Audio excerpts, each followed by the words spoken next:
So we're having another plugin think piece about balancing in this game, and the new character dropped. Oh no, not competitive, not on this account. I've quit competitive on this account. Competitive in this game is fucking wild. Alright, so the subject matter. Alright. Why balancing sucks in this game? My answer. It's kind of complicated. It's multiple things. There's the easiest thing that you can go to that would just honestly just be rage bait and be like, it's poorly balanced because they want to sell skins. It's a business, right? So they're going to try to make the biggest population of players the happiest, or the ones that's been like the biggest the biggest population in accordance to who spends the most.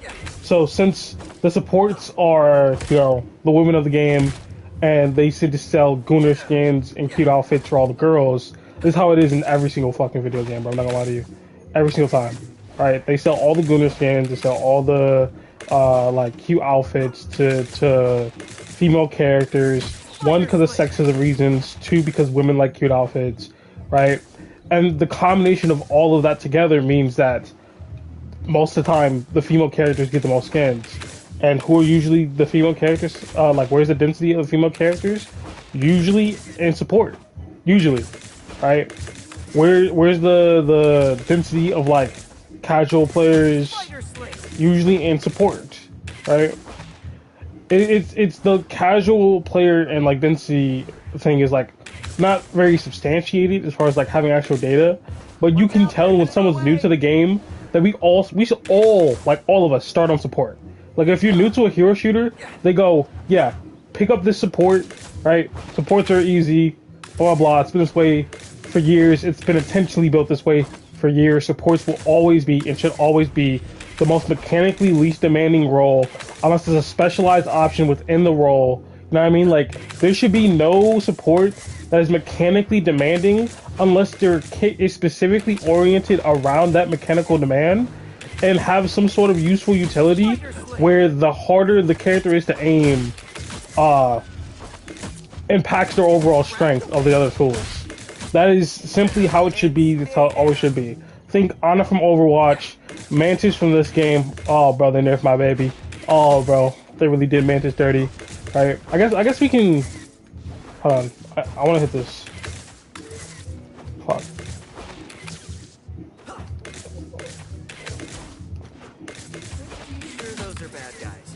That missed.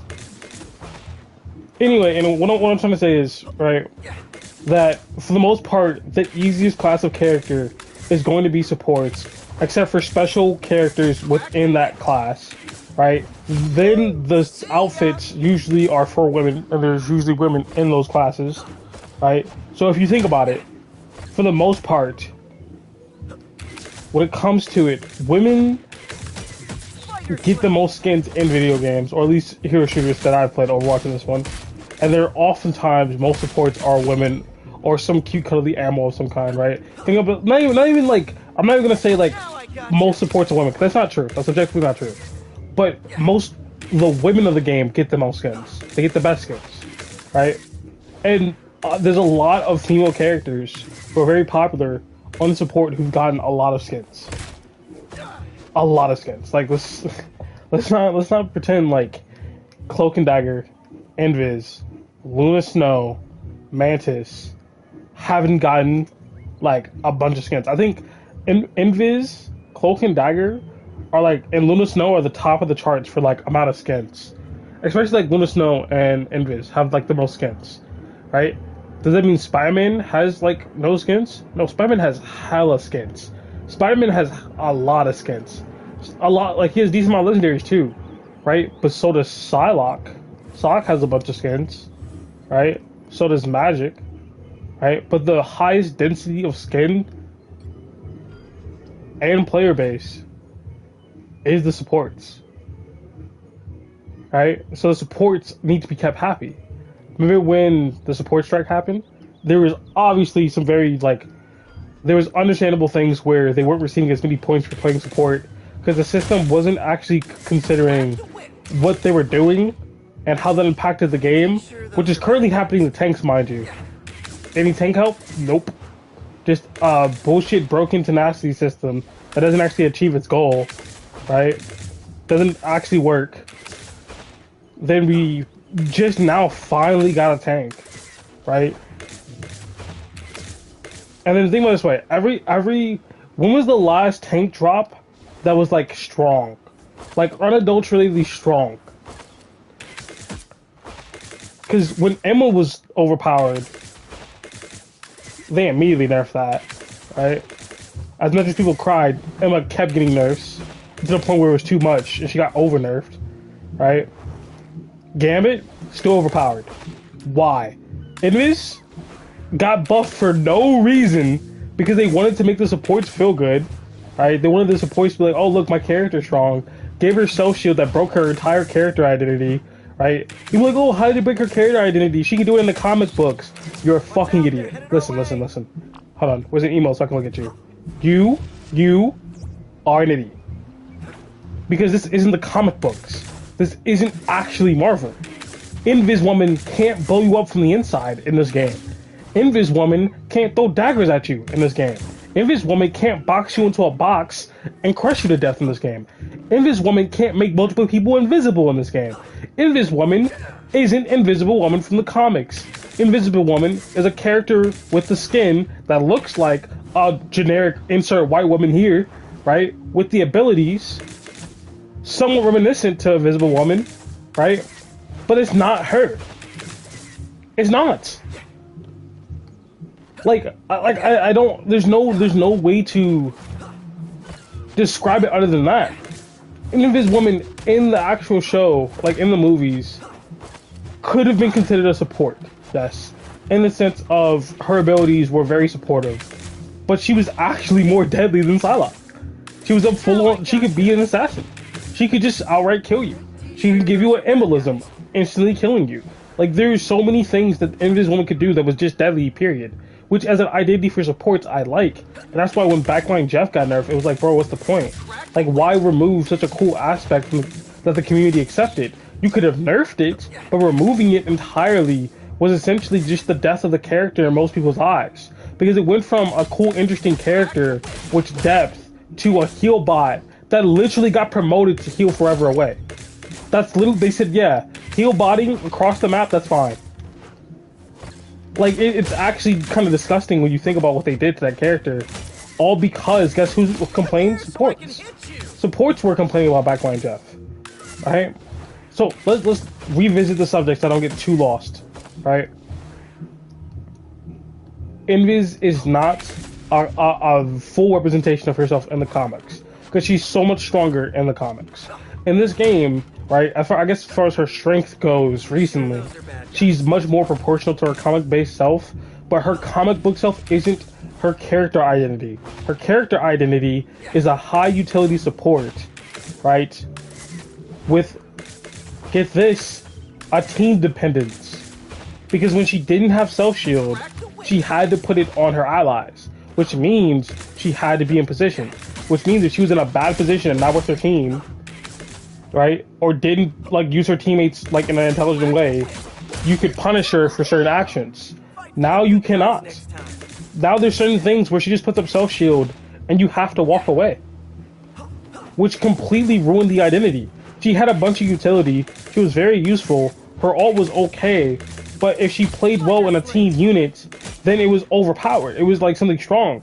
But all you have to do is catch her by herself or when her team's distracted, right? Like, anytime you catch an Invis in a back alley by yourself right now, you have to question, do I win this 1v1? You have to. And oftentimes the answer is going to be no. Even if you are DPS. Sometimes if you're a tank, right? Like, when she got the self-shield was so strong because it was meant to be utility for other people. So they compensated the strength of it to be used for other people. Because she's supposed to help other people. That's her character identity. As a support, right, her DPS was in her assassin combo, but her shield was meant to be purely supportive of others. Your tanks, your flyers, your DPS, right? And that's why she was allowed to have such high utility. That's why she was allowed to be so useful. That's why she was allowed to have so many good tools and good, like moments where she dominates because of her weakness, her core weakness. And guess what happened? They removed her core weakness of having to rely on teammates and be near teammates, where the skill gap or like the space in which you would insert your own skill to compensate didn't exist anymore. So now they have to recreate that somehow. So guess what? That shield everybody loved had to get nerfed. Guess what? This very patch 8, they had to nerf the push because the character without the weakness feels too dominant and unexploitable. So you had an annoying character that everyone... I liked Invis. I played Invis. I literally played Invis. Do I have Lord Invis? I don't think I do. Do I? I do. I did get Lord Invis when I was like playing support. So I got to Lord Invis, right? Because I genuinely liked her. I liked her over Cloak and Dagger. Because utility for the team, the ability to stand your ground against divers when you have someone else supporting you, right? Right? Like, you could be the tool to solve a lot of issues, but you still needed your team. And when they made it like, hey bro, you could 1v1 anyone because you had self shield, it was like, what's the point? Like, this is ridiculous. It breaks the balance of the character and the identity. So now we have to nerf self shield, which was, what's the point of giving the tool if you're just gonna have to nerf it? Which means now, right, when I give it to a flyer, right, since they have to reduce the shield's health, the flyer is less tanky. The flyer just has a worse time. My support of the other, like, think of it this way. We have a support who was given an item purely to help themselves with 0 skill check on it, right? That had to get nerfed. So now that supportive tool meant to support others is worse at supporting others. All for the sake of the ability to do a 0 skill check, like, insta, like, shield. Like that's what I'm saying. Like, there was nothing involved in the process that was like, hey, this is skillful, which would have justified it. Like, there was, like, even Invis players didn't agree with it, and I would call myself an Invis player, right? When I was in support, I would call myself an Invis player. So we have to genuinely think about, like, what are we doing? Like, why did we give that to her? Now there's a couple theories. And like this is actually gonna be like a really long talk and a really like in-depth discussion about like this game and its balance, right? Because one of the theories that I heard was that Daredevil dropped, and it was like, oh, Daredevil's dropping, so you have a guy who can attack supports, right? You can have a guy who can attack supports, and then bait out their cooldowns, Invis go invisible, Loki go invisible, and then he can see them while they're invisible. Which is objectively cool. We asked for that. We asked for Daredevil to be able to do that. Then, right? Someone thinks, or the general consensus against most people, I guess, is that since Daredevil does that, that makes Invis and Loki weaker, and it's not okay. I mean, and like they wanted to buff the supports because if the supports are weaker, because an option exists that counters that specific one, then it's bad. And there's 2 pathways. There's the obviously upset, angry pathway of, oh, that's fucking stupid, BP gets countered by Thing, and they just allow that to happen. That's the most, like, one-sided matchup in the game, right? They allow the Hela and all the poke characters to fully counter all the flyers, right? Invis fully counters flyers. So why is it that when these characters get countered, it's all of a sudden we have to compensate buff them? It's honestly just like weird. But let's say we have good head on our shoulders and we're calm, and we could say, well, that's still dumb because Mantis has less health than Invis. I'm pretty sure, right? What's Invis? Yeah, Invis is 275. Mantis is 250, so Mantis has less health than a character that can go invisible. Now put up a shield that heals her, right? Throw a vortex bubble that counters flyers, knocks them out the air, and does heavy damage, and have a pull. And has the better ult, mind you. So, if Invis is the better utility support, has better health, has higher healing output, the better ults, and more ways to guarantee kills at longer ranges, why would you ever play Mantis? Like they mean business. No, seriously, why would you ever play Mantis? Because Mantis also has to struggle in the Daredevil matchup Rejection of life. because she's 250, Guardian against evil. has less like survivability tools. It just has to purely DPS him when he has a deflect. So Mantis also should have got a buff. Mantis also would have been struggling into that. But Loki Chaos. only has his invisibility. He also has heal pads and a teleport. He has several survivability tools besides his invisibility. Invis has several survivability tools besides her invisibility. Multiverse is in danger. Family still comes first. Like think about that. They buffed Invis to give her a self shield because Daredevil exists. If that's true, if that's the logic we're going with, it doesn't make sense because they had the tools to survive in the first place, and it doesn't make sense because even if they didn't have the tools to quote unquote survive, right, and they were being countered, they should swap to something else or ask for peels in the first place. And let's say we ignore them having the tools, we ignore everyone having like being countered, and we go, oh, okay. So Luna Snow got buffed, but Mantis didn't. People often mistake empathy for weakness. No, because Luna Snow got a survivability buff, and her Snowflake giving bonus health. Her Snowball giving bonus health, and she can Snowflake herself.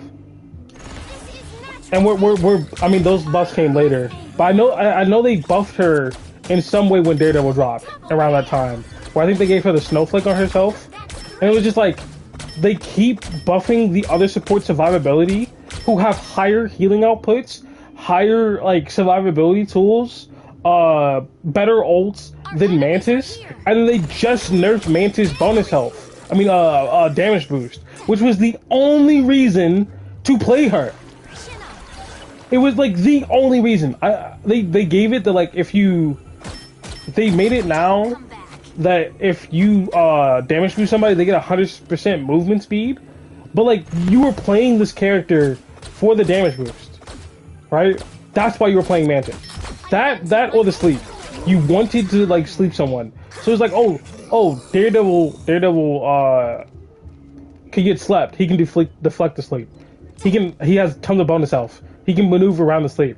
Like the concept that Daredevil's existence as a very strong, very OP character at the time was the reason that those characters got buffed in the way they did doesn't make sense because all the supports were weak. Because guess what? Mantis could never go invisible in the first place. So to Daredevil, invisibility doesn't matter, so he just sees you regardless, right? So he sees everyone regardless. So if he sees everyone regardless, that means Mantis has less movement tool. Because let's keep in mind, invisibility is a movement tool. Has no movement like Invis to defend herself, but still didn't get buffed. So that's dumb. I truly can't. That can't be true because it makes zero sense, right? It makes absolutely zero sense for Invis to get that buff. Genuinely, it makes zero sense for Loki to get that buff. And the reason I personally think that Invis and Loki are 275 is because BP exists. No true king makes decisions. Because it was the same season, I think, that they made it that BP spears have 5 extra damage, right? And that he gets 50% damage reduction on, and that was BP's first buff, mind you. The spear damage and the ult 50% damage reduction was literally his first buff he ever got in the game, and he's been asked the entire game. Keep in mind, the first one, the very first one. He has not received a buff in the game.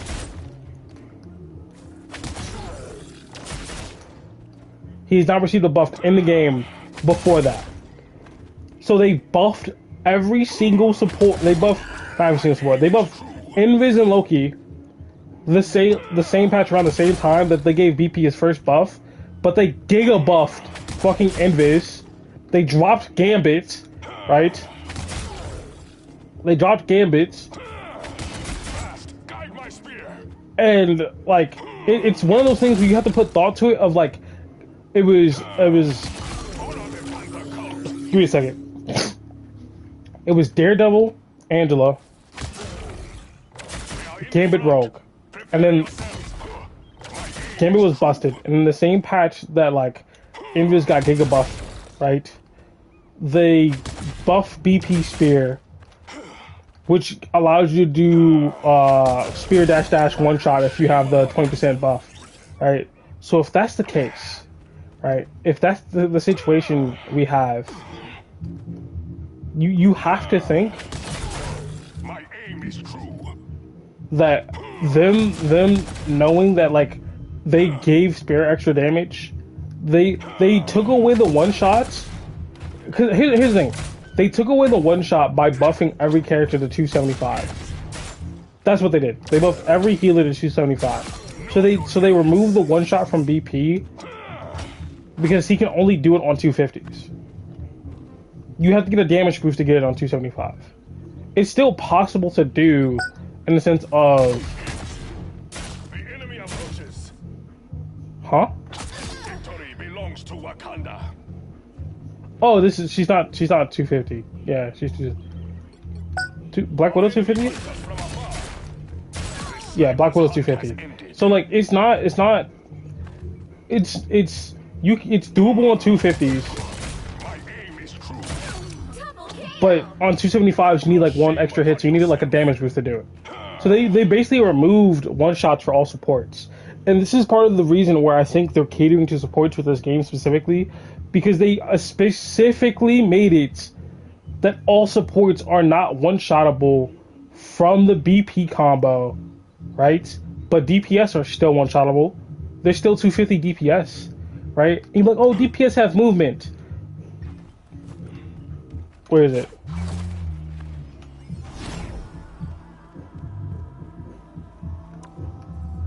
Where's Moon Knight? Moon Knight's the perfect example, right? Because Moon Knight technically has movement, right? Moon Knight has two forms of movement. So, really, one-shotting him should not be possible because he's just gonna move. Except doing the fucking chasm is not. Is he 275, bro? How is Moon Knight 275? I didn't think he was 275. Mantis, she's 250. Poor Mantis. So, like, DPS, right? You said, like, DPS have movement. I think some of the craziest movement I've seen recently have been from healers. Gambit has crazy movement, but Gambit's broken. White Fox has a teleport. Deadpool has a dash and a jump. Ultron's literally fucking flying. Adam Warlock literally flies. Rocket has 2 dashes. Mantis has nothing, God bless her soul. Loki has a teleport and invisibility. Luna Snow literally outruns Storm ult. She can literally outrun Storm ult. So her movement's crazy, right? And Invis has an invisibility jump and a push. Jeff literally is just Jeff. Cloak and Dagger has her fade. All the healers have some form of option to go, I don't want to be here anymore, I feel unsafe, and just leave. They all can just leave, except my baby Mantis. So, if all the supports can go, I don't want to be here anymore, except for Mantis. God bless her soul. My baby. My baby. Can I put the skin on?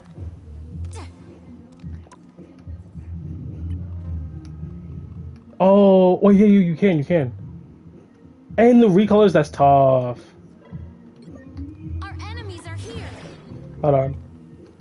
So like yeah, it's only my baby, one of the hardest supports to play, that gets punished for fucking existing, that can't maneuver around. Which means, right? Which means when you're interacting with the supports, they're not started up. When you're interacting with a support, the way it normally goes is that if you do not do it fast enough, if you are not doing it fast enough, they live. If they pop a heal before, they live. If Luna starts clapping, she lives. If Cloak and Dagger throws a bubble down, she lives. If Invis is near her shield, she lives. Which means it's much more of a... Oh, I tried to do it. I tried to do the cable. I tried to do the cable combo. That'd have been so sick if I hit it first try. But like the problem there is that since they have so much self healing and so much like sustain, that you will not get the one shot combo off unless they literally have nothing and are distracted. They have to have no cooldowns whatsoever, and getting that situation to happen often is one of like the hardest things to do, especially on BP, right? And you're like, okay, but you brought up DPS. Okay, if I am fucking, let's say, Blade, and I have 2 dashes, right? Well, Blade isn't 250. Black Widow's 250, right? Black Widow does not have the movement to get out of the combo. But be like, oh, Black Widow's ass. Magic will literally have to insta portal to like she would have to react instantly and disc, but she can still get deleted instantly. And the point is like if you're reacting normally, right, and you go oh shit, and then you press the button, you're either quick enough or you're not. But most of the time, these other supports can accidentally live through it, and they're 275 to live through it, except Gambit, he's 250 now, right? So like Phoenix is bullshit. She doesn't count, right? There's just like my point being is that the criticism of these supports need to be 275 because all these other DPS characters have movement and they don't is bullshit because all the healers have movement, all of them. Like I would say most of the cast has movement. Like Moon Knight has movement, right? He has this. He has the double jump. He has the glide. But the movement is so slow that it actually does him a disservice because of the fact that his movement like actually is like so predictable and slow. While if I'm Invis, I get to go invisible for however long I want. Psylocke had her invisibility nerfed. Black Cat, hold on. Guess it's your lucky day. Well, who do we have here? So stealthy. Gets 3 seconds, right? Invis gets it whenever, like, however long she wants. However long she wants, she can stay invisible. Oh, wrong character. And it's like, yeah, she's a support. Like, her primary thing is, like, healing. So she just needs to be able to, like, you know, stay off to the side. You made her stop healing her team. That's very good. That's value. Yeah, true. But if you're a triple healer and, like, Invis is diving your team... like, backline Invis is one of the... like, if I had a diver Invis with me, who knew how to do it, right? An Invis who knew how to, like, backline... when you had like a Daredevil, you had like an Iron Fist, that shit is actually not okay. That is not okay. But keep in mind, it's something else I'm gonna get to in a moment, where like, this is an interesting use of invisibility as like an assassination tool, right? But it also draws into question, why does she have this? If she could always just do this?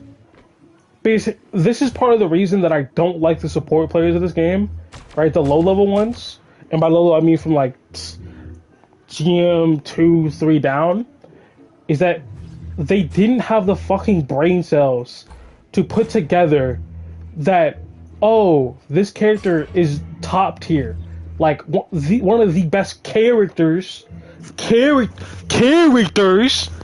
the entire game. One of the best characters in the entire game. Like, top 5 characters in the entire game. She's strong enough. And then we need to make her stronger. Because sometimes I'm not near my team to, like, put up a shield. How about you be near your team? Now I see them. One of the strongest characters in the game. Like, bar none. Like actually, like the ability to place your ult where you want it from a distance is so crazy strong that no one even processes it. The ability to cut off a tank's healing with your ult to start a push is crazy good, but no one uses it below like GM1, right? The bad healers got it in their heads that she needed this because Cloak and Dagger can heal while she's in her bubble. Like, she has a way to heal herself and heal the team, right? So she can heal herself with a Cloak and Dagger bubble. Fuck, what am I doing? I can just show you. Like, they'd be like, oh yeah, Cloak and Dagger could do this and heal her tank at the same time, you know? And here's my argument. Here's my personal argument for why you're stupid for even bringing that up as an argument. Cloak and Dagger's healing with her daggers isn't her main form of healing. It's her primary fire, but it is not the main source of healing in which you balance the character around. It is not the burst of her kit. It is not where you get the most accessible amount, like the most burst save your life healing from. If you're in a pinch, these daggers will not save you. It may prolong your death, but it probably most times won't save you. The bubble will save you. So if the bubble is the thing that you're waiting for, that's the primary source of healing, then when she spends it on herself, there's value taken away from her team because she's using her primary source of healing, which gives her the most ult charge on herself to keep her up. Means she's not gonna get that AoE ult charge healing, so she like gets her ult faster. She's only using it on her health bar, which is a waste, and her team isn't using it, so whoever's pressuring the front is suffering. That's what Invis players didn't understand, apparently. That's what, like, those people who played the game and was like, oh, I'm an Invis main, I'm good at this game, I love playing healer.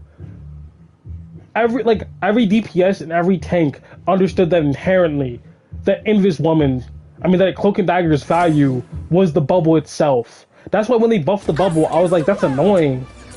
But I get it. Because if she's not that good in higher ranks until you get to pro play, but she's overpowered and low, how do you support the character who feels kind of mad at times?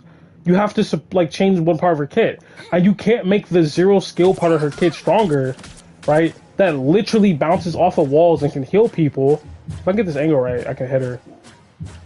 But like if this was a teammate, it would auto track to them and heal them. And it's AoE, so there's AoE healing too. You can't make the Moira of this game strong. Because then like low ranks would be balanced. And it hit like be unbalanced. And you wouldn't ever play any other character. But there's a problem. And here's the thing, I'm branching out from conversation to conversation because there's so much to this game's balance and its mistakes. Where like I completely understand why they buffed in like Cloak and Dagger bubble. But did they have to make it 60? Did they have to make it, I put this down, you can't get the kill anymore, boo-hoo, go away? Which for divers really did nothing. But when you're in the front line fighting a team, they're almost dead, and then this happens on their tank, or this happens on like one of their DPS who was out of position, that person's healed to full. That person's not killable anymore. All your work was wasted because someone from a mile, like forever away went boop. Look from miles away. And here's the thing. People are like, oh, so what if she can do that? Well, guess what? If you do a wall and then the bubble, it does even more healing.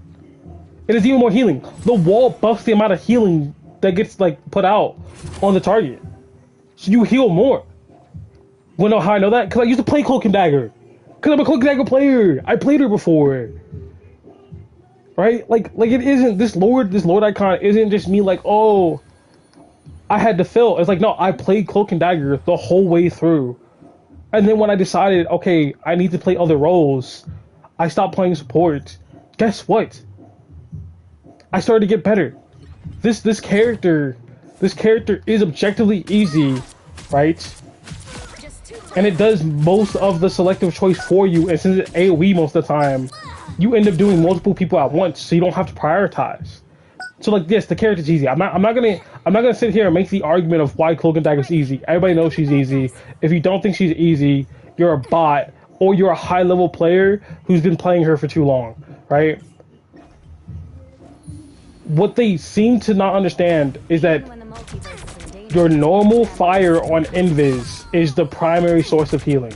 It also does damage. So the main tool Invis should be using is her primary fire, which also has the benefit of being a projectile that when you hit a wall, it comes back faster. So you can heal faster by aiming at the ground. And you can heal an entire team, / DPS an entire team. So you can do mad damage and do a lot of healing to your entire squad at the same time on Invis. So, how do you disrupt the main source of healing on Invis? You make her stop fucking shooting by diving her. But now they made it like when they first made the change, they made it impossible to dive her because her shield had more health and it healed her for more. So if you were any diver, which was melee, all divers are melee except for Psylocke, you fucking lost. It's a shield that made melee divers lose. When shields are supposed to be weak to melee, they completely broke the balance of this character, all for the sake of supporting and making support players feel better about themselves when it was unneeded. There was not a single like good Invis player I've seen say that the change was healthy for the game, or that Invis needed it, or that it felt good. Because now they had to nerf the shield and aspects of the shield, especially self-healing, to balance the character out. And it doesn't feel good. It does not feel good. What's the point of having the self-shield that heals you? Like, I would prefer the stronger shield from the past, where I just have a teammate sit here, I count to them, hey, can you stand on this corner for me? I pop it on them right here, and then guess what? I'll just play the fucking corner on the shield that heals me a tons. And this is part of the core argument I'm gonna have later about their bullshit decisions bite characters in the ass, because when you really love a character and you really like the creative direction characters can go in and how strong their tools can be if applied correctly, they get ruined because some fucking monkey brain loser in Diamond can't accept the fact that the character was strong. But they'll watch a million YouTube videos telling you the character is strong, but they will never understand it because they don't want to think. They don't want to think. And then they'll go on a forum post and say, Invis needs a buff. Invis needs this. So I'm actually genuinely upset that the devs went, hey, let's give her a self-shield. Why? There should be holes in the kit, right? When you're on Spider-Man, right, the hole in your kit is the direct ability to hurt people, right? And it's like, what are you talking about? He has that pull-in combo. What I'm talking about is the ability to like directly engage with people. Notice how like I'm trying to get a tag first, go in near them, uppercut, swing away, tag, pull back in, right? You gotta do this song and dance, the retouch, right? You gotta do the retouch, because if you don't, if you try to just do this all game, you will never progress because people will find a way to get out of it each and every time. Mantis will sleep you, Luna will freeze you, Hawkeye will push you, Phoenix will teleport, Psylocke will dash, BP will dash, right? There's so many ways to get out of that basic combo, so you have to get the mechanical skill to do other things. You know what I mean? Like, you can't just do the basic combo every time. Like, it just doesn't work. It's just not sustainable.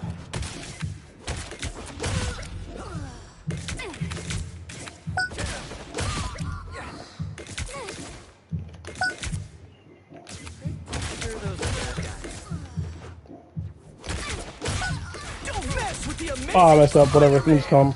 The point that I'm making is that that's the hole in his kit. He has crazy movement, but he's squishy, right? He has an AoE ult, but you still have to like have the execution to pull off positioning it well, on top of baiting out cooldowns like Cloak and Dagger Bubble, or Invis Push, or Gambit Dash, or Magneto Bubble, or Rocket Beacon, just in case you only get one person. Like, you have to do all this long checklist of things to be able to use the ability, to the point where you start getting the concept of killing one person is okay. You start like, oh, I don't need to set up the entire team for an ult. I don't have to get a 4-man ult. I can just settle for, if I can get the pull, what the fuck? There we go. I can just settle for one ult.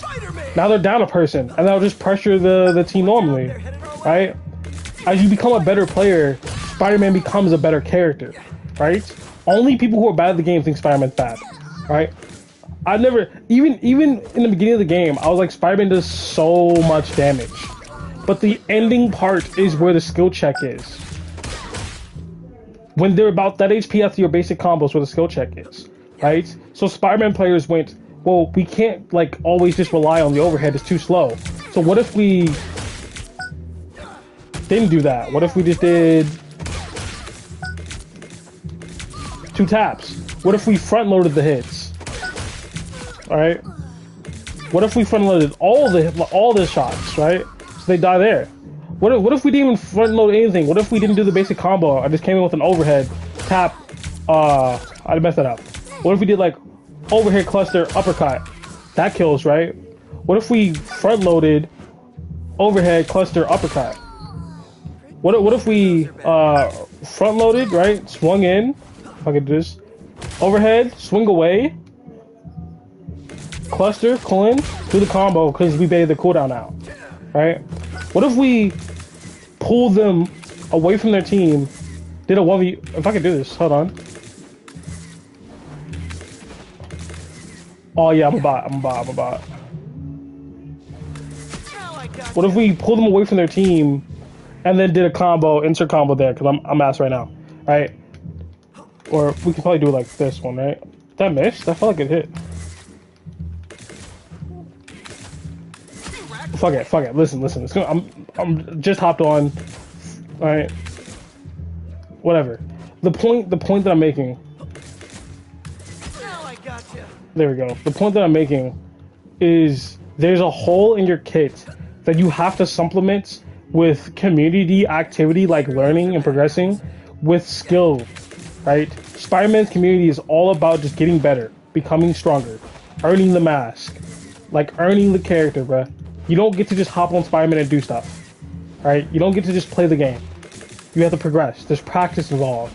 And I'll be like, oh, I would play Spider-Man, but he takes too much, like, you know, practice. He takes too much work. It's like, no, you enjoy the whole time. You just, that didn't pull? Oh, that's bullshit. That's my point. So when they gave Invis the self-shield, it was like they literally didn't need it. And you're just giving them easy access to the part of their kit that was difficult in the first place. You're just patching their weakness. You're making their character boring, right? Now there's times with this Magneto, and it's like, damn, I used my jump earlier. It's like, it doesn't matter. Self-shield. And then you can stand inside your shield, and then see which way he's throwing it, and step either left or right. And you just live. Like, it's just such a fucking corny game design. And it's the appeasement of the support players that it just bothers. And it's like, okay, now we have so many support players. Wanna know why? Because all the supports are fucking busted. Like, actually, it's the easier time in the game. It's the easier time overall with skins. It's the easier time with patch notes. They're all just busted. They're all so good. There's not a single support that's bad. Frankly, there's several DPS that are bad. There were several DPS that are bad because the supports outdo them and out-heal them. Like, think about it this way. BP has been in D tier for the longest, right? Because he can heal through his damage. But that's because BP has terrible game design and they can't afford... Hold on. They can't afford to like increase his damage too far. They can't afford to make him too good because then, you know, then there's like their playbase is gone because BP's annoying, right? BP can't be played every game, right? You're gonna see one BP every so often, and then you're gonna have hard counters unlocked, right? That's why there's so many hard counters in the game from, right? Elsa Bloodstone's one of them.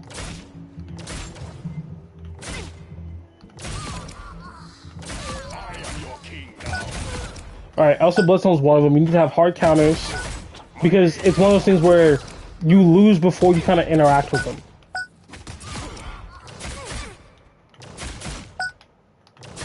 And he's like incredibly fast, so it's annoying to see. But like, what about Iron Fist? He's not incredibly fast. He didn't do a bunch of damage. They nerfed him repeatedly over and over again. And then trying to attack any support is basically like doing nothing to them. And they all have the ability to fight you back 1v1 and like pretty much win most of the time. Like if Mantis hits her sleep, you die. Like you have to hit this block. If you don't hit, and that's what it feels like. It feels like, well, I guess Mantis is a bad example because Mantis is like the only character, like her and Luna are the only two characters who, in the heal roster, who has to hit their cooldowns. Like I feel like Gambit just demolishes you if you lose. Like if you if you aren't on the point with Gambit, you lose, right? But I'm not an Iron Fist player, right? I just feel because I know what it's like to play VP. I know what it's like to play Spider-Man, but I never played Iron Fist because of the fact that it felt essentially so slow, but like my playstyle speed anyway. But everything felt like it felt so counterable, which like is the point of the game. Like there should be things counterable about your kit, but it's kind of like the Magic dilemma where you have to play the character in a certain way, right? And it's very counterable, yes, and that's fair. But then there's situations where it's like you could be doing this on a Cloak and Dagger, she pops bubble, and it's like you're wasting your time. You're wasting your time.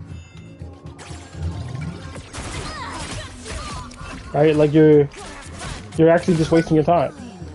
And then you do some shit like this and one shot support and it's like, yeah, this character's crazy. Hold on, let me actually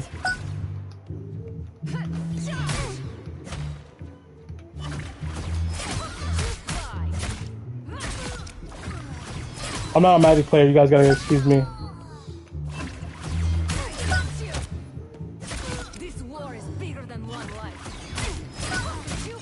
There we go. So like there's certain moments where like the divers feel essentially ignored by two supports, and there's some moments where it's like 1v1 you lose, and then you'll lose to like an Invis woman who does like this to you, jumps away your half health, pulls you back in, vortex levels you and you're dead. Right? When you lose to a Mantis, like yeah, she got the sleep. GG's, you got it. It's fair, right? I didn't, you know. I'm saying like GG's, it's Mantis, because Mantis, like, you have to aim, right? Aim's hard, right? Aim is indeed a skill. And then she has to hit the sleep, right? Cool. And, like, I guess even in that example, her sleep is AoE. So, like, whenever you're facing an Iron Fist, you can AoE sleep him, or Magic can AoE sleep him, or BP you can AoE sleep him. And then once you do that, if you have the skill for it, you insta-win the fight. Like, if you do this, he's dead. Because you get the guaranteed hits.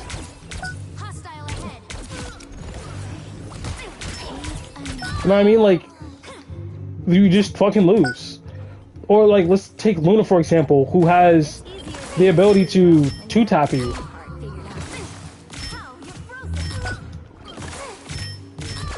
Like, and the Snowflake heals her. It gives her bonus health.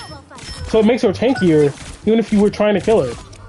And another thing is you can give yourself the Snowflake, which means you can do this, and then now that person's not getting away. You know what I mean? Like, they're just not gonna make it out. Like, this to me is like genuinely unstoppable. Because what do you do when someone hits a Snowflake that heals them? They take all your health away, and then there's an AoE collapse they can't fucking miss. You can't miss this. This is not even on the target and it's hitting. Another hit for Luna. There they are. Like, is this on the target to you? No, it's not. It's still hitting. So even from this distance, you can hit a freeze, line up the shot, gone. In fact, even if they're close, you can do melee. Like this character here is just a DPS now, and they've given up on bouncing around like being a support because of the fact that people don't want to take the time or skill to aim with this character and or position better. There's so many games I lose because my Luna's a fucking brain dead idiot and just out of position constantly. And it's okay, we can all be bad at the game. My criticism isn't that supports can't be bad at the game. My criticism is that they seen that their player base was bad with a character and was struggling with the character in higher elo due to like having to heal people one by one. And instead of lowering her clap cooldown to accommodate that, or increasing the amount of health she gets per like clap, like over time, right? They made it. They just gave her a free freeze, which is arguably worse because her freeze is super fast, gives her bonus health, and guarantees her guarantees a headshot, like guarantees. And then she has a hit scan cross map AoE damaging tool that pierces. So even if you're behind your tank, you're dead. So she does this, you're dead. This character was good, and people refused to see it. And because it's Guang Guang's baby, who sells the most fucking skins, guess what? She has to forever be buffed and buffed and buffed. Remember that season they said, yeah, we nerf her? They nerfed her one time, and it was nerfing her ult by, like, what? 1 second? They nerfed her ult by 1 second? And then kneecapped Loki, right? They just fucking bent Loki over a knee and said, you gotta go. Because Loki, they said Loki was the problem because he just happened to copy her ult when her ult was the problem in the first place, right? And then they proceeded to buff her every single season after that. And again, we're still on the theory that it's because they want to sell skins and people want to goon the Luna. That's the theory so far, right? Is it substantiated?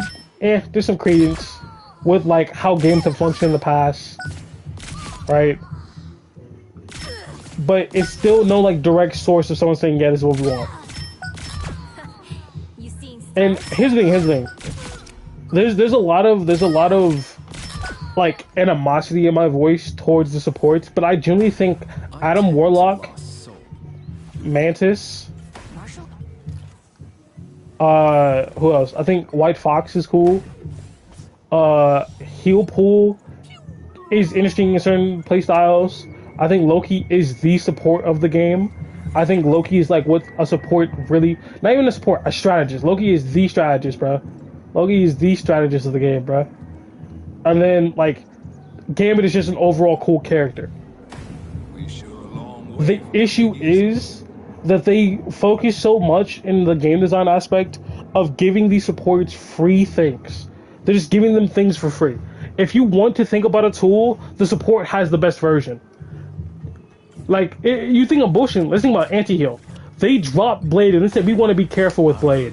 We don't want to, like, make a mistake and tweak too many numbers too far. We want to be careful with this character, right? So now he has a melee form that does no fucking damage. This does no damage, right? You can easily out-heal this. You have a shotgun that's awkward. It has a perfect range mechanic. And when it's at the perfect range, it 2-taps, but it's a shotgun at range. So if you miss a pellet, it fucking does nothing. So you have a bad gun, you have a bad sword that does too little damage, that you have to ramp up. And ramp ups are the worst mechanic in a game if the end result of the ramp isn't actually unfair to justify the ramp. I have to ramp up my DPS in order to fight. I have to ramp it up. And keep in mind, he has an ult that if you cancel it, you lose it. I lost my ult. You canceled your ult and lost it.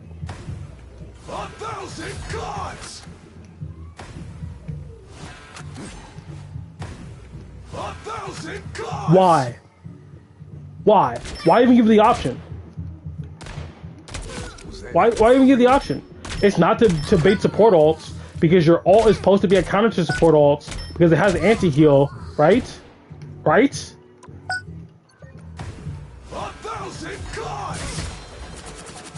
It applies anti-heal, but the strip is so tight, the strip is so small, that you just walk out of it. You just walk out of it. You can just walk out of it. You can go from here to here in less than a second.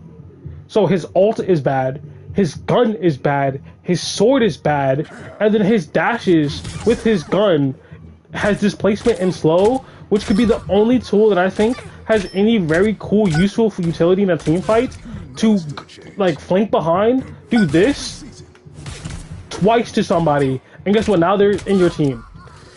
Oh, I forgot to mention, this sword vampire mode, right, which is weird that he has a vampire mode, because he is a vampire. He's just a vampire. Just make his lifesteal be innate. He shouldn't have to enter sword mode to, like, get lifesteal. Right? You should just make it that his gun lifesteal is less than his fucking sword lifesteal, and then make his sword lifesteal higher. Like make it like pretty high.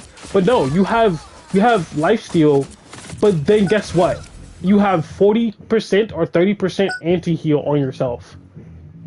Me holding this sword like this gives me anti-heal.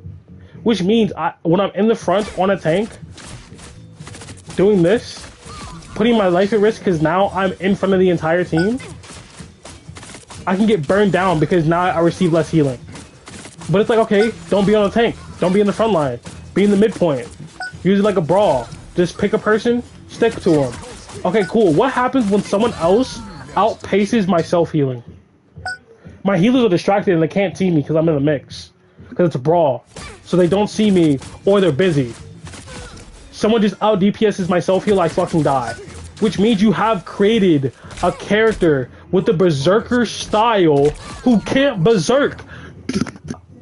Listen, I don't want to scream. I don't want to scream. But this is actually one of the core issues with this fucking game where sometimes you have some of the coolest he has fucking disco music with his ults.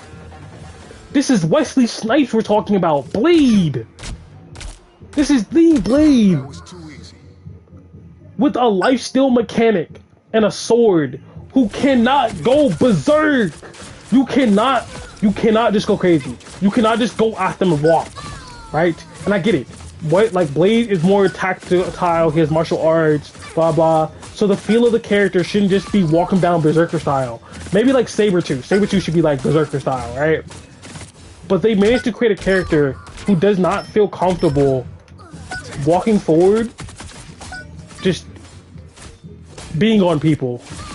Like, think about this, there's no reason to ever have your regular sword out. What is this? There's no speed ramp up. That took forever. I have to be in vamp. I have to anti-heal myself.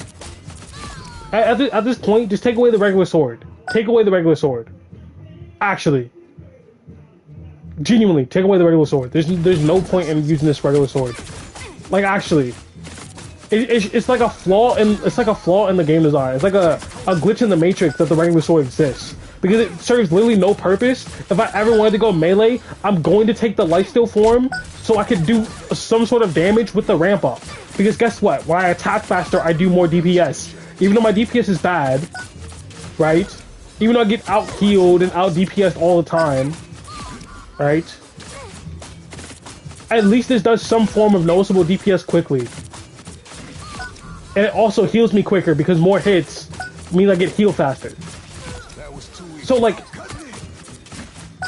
I don't like gun characters that much, right? But like Blade was a weird mix where I like the Berserker heal style. Berserker who can heal himself, to me, is one of the coolest things. And we would have had a character like this, where his counters would have been stuns, and he has a skill parry to try to counteract into his like counter. But no, they just didn't play into it. They didn't play to it at all. They literally didn't play to it at all. Because your parry is a perfect parry, so you have to be perfect. It's like literally, it's like actually a couple of frames. Like it's like a couple of frames when you press the button to block the effect, right? And then after that, it's damage reduction. So if that's the case, then that means you want to be up close, anticipating something, block, and keep going. But I can't afford to block. I can't afford to stop. It's actually such a toxic mix of I need to keep attacking, and also I need to use my block to mitigate damage. But if I stop attacking to mitigate damage, my healing isn't fast enough to catch up to like the health bar and like refill. Like, it would be understandable if I could do something like this.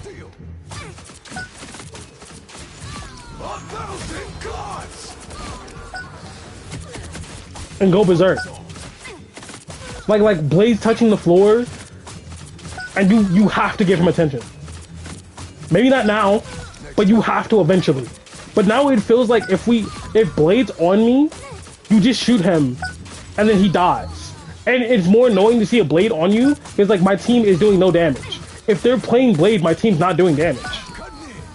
If there's a Blade on top of me doing this, my team is not really thumping for real. My team's not really shooting him.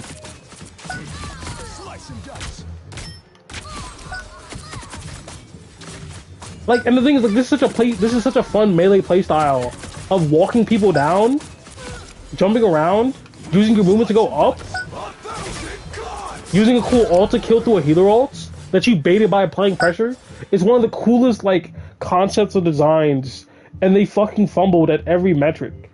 His gun's ass, his sword's ass, his vampire mode is ass, his ult is ass. You cancel it, you don't get it back. And even this like this gun ability used to apply anti-heal. Now it's the sword. So like before, you had to anti-heal, swap to vampire mode. And the vampire mode applied slow. Which in my opinion gave me a reason to use the gun. Because like, oh, anti-heal, now I'm on you. And I think they made it like your anti-heal can stack to like 90%. But when are you ever going to do that? When it like I don't think I've ever seen a 90% anti-heal. And also the cooldown, I think the cooldown for the dashes are like long as fuck. I think if they're gonna have them be low powered, make it that like every single like each rank of the sword slashes, like if I'm at level 8 or 9, I should be like damn near at max for cooldown reduction. Right? Like if I'm amped like this, I should get my dashes back. It should be impressive how many dashes I get back. As long as I'm maintaining this up, as long as I keep the 10 stacks, I should get my dashes back. There should be not a moment I don't have my dash. I should be the Beyblade of Doom. I should just keep spinning and spinning and spinning and spinning and spinning and spinning and spinning. And then if they're out sustaining me, I stop, pull up my gun, and shoot them in the fucking head. And then they have to go back to stunning, block. Right? And so then it's a team effort of I can only be on one person and I can only block one direction. So then you turn around when I'm on someone, block. And that's skill expression because you have to make the read. But hey, who am I?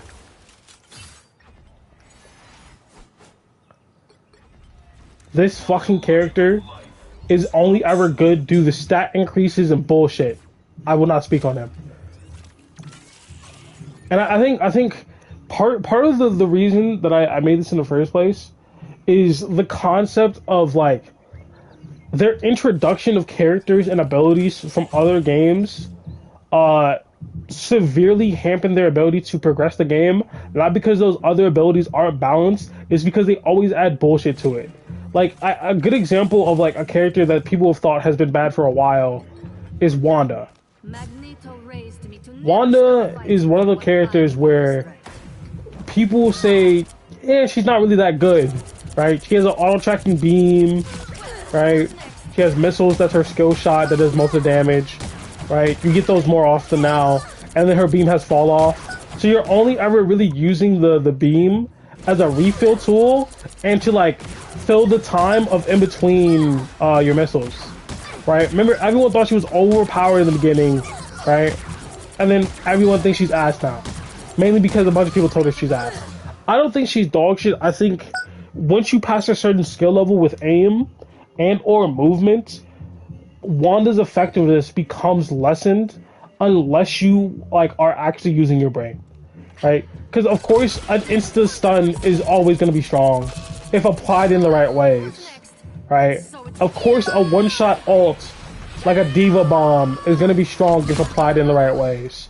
The issue is that you can stun Wanda out of her ult and she only gets 100 bonus health. So when that's the case, right, and like you can do that, that means any character with a stun that is quick or the ability to burst someone down, like let's say the damage is like not the conversation, because like the Wanda damage is, I mean, the ability to do 300 damage, a lot of characters have. Like, BP can do it, Hawkeye can do it. Like, it's a team game. Everybody's supposed to be focus firing anyway. Let's talk about stuns. Or shields. Stuns and or shields. Or bubbles. Because Hulk has the ability to stun her, air stun her, pop Monster Hulk to iframe through the explosion, right? And body block for his team. Oh, I didn't mean to jump. Stun her again, or stun her like just by popping Monster Hulk, right? So if Hawk is on the enemy team, Wanda's unplayable. Wanda's unplayable almost because like at all times he can go into your back. You go to throw a bubble, he pops this, jumps out of your stun, and continues what he was doing. Or you try to pop ult, he can stun you. He can pop Monster Hawk, pop his Monster Hawk stun.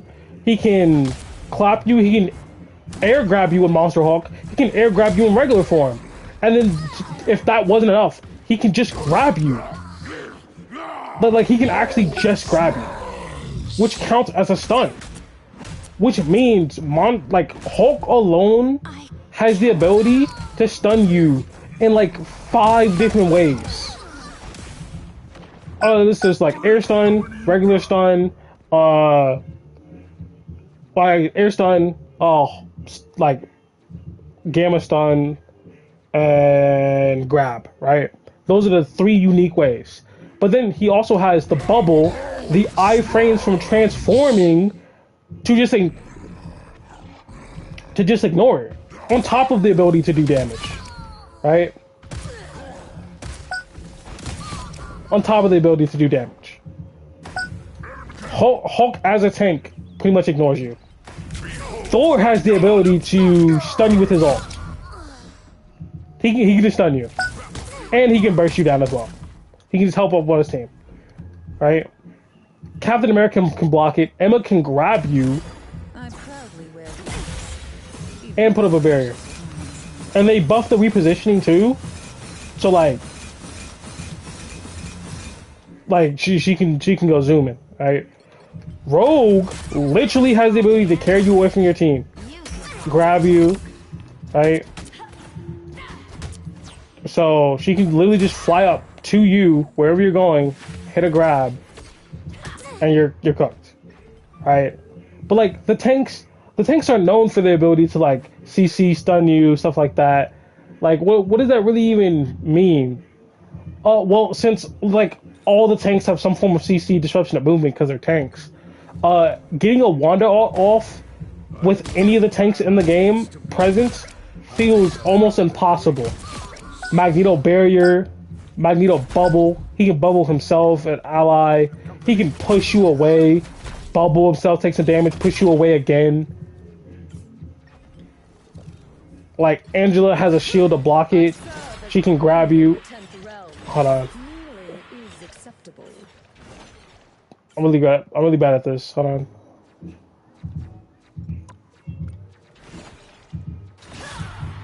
There we go.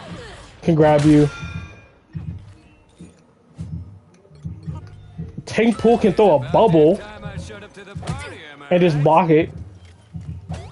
So like, and then if we go down the list of everybody else, it's like everybody else can just either move. Hawkeye can push you. Storm can DPS you down, but we're still not going to miss some DPS. Storm can help her team leave faster. Magic can disc. Black Widow has a stun. Spider-Man has a stun. Salak can just leave. Bucky can stun you. Wanda can phase your ult and stun you. Blade can leave. Blade could push you away twice and block. That's one of the things too. Like that's actually tough that I think about it, because he can do this and block your explosion while pushing you away from his team. Like that is tough. And just block it if he has a skill for it. Right? Hela can stun you. Right? Punisher can pop and Punisher turn, I think. I'm pretty sure. Black Cat can literally make herself invulnerable to all damage. On top of grounding you so her team can walk away because you can't fly. On top of making a portal. This character's just broken. I'm not going to continue. Moon Knight can fly away if he has his cooldowns. And of course she'd be like, oh, but if not everybody's going to have the cooldowns all the time. It's like, yeah, that is indeed true. But all you need is one person. One person on the enemy team having the cooldowns means that you don't get your ult off. Just one. Just one person. One person who, like, above a certain skill level, who has the skill to hit it, has the cooldown, you're going to get stunned out of your ult. Iron Man can fly away. In fact, Iron Man has there's so many, like, characters in the game that deny Iron Man ult and Wanda ult because they're essentially the same thing. Right? They're pretty much the same thing. right? So like these characters are both bad because they're essentially playing the same game of my ult's useless and I don't do crazy, well Iron Man does kind of crazy damage, I'm not gonna lie. Like Iron Man damage can be absurd, but he can never use his ult, so he's kind of like a bad character. Like that's crazy. Right. And it just resets the timer.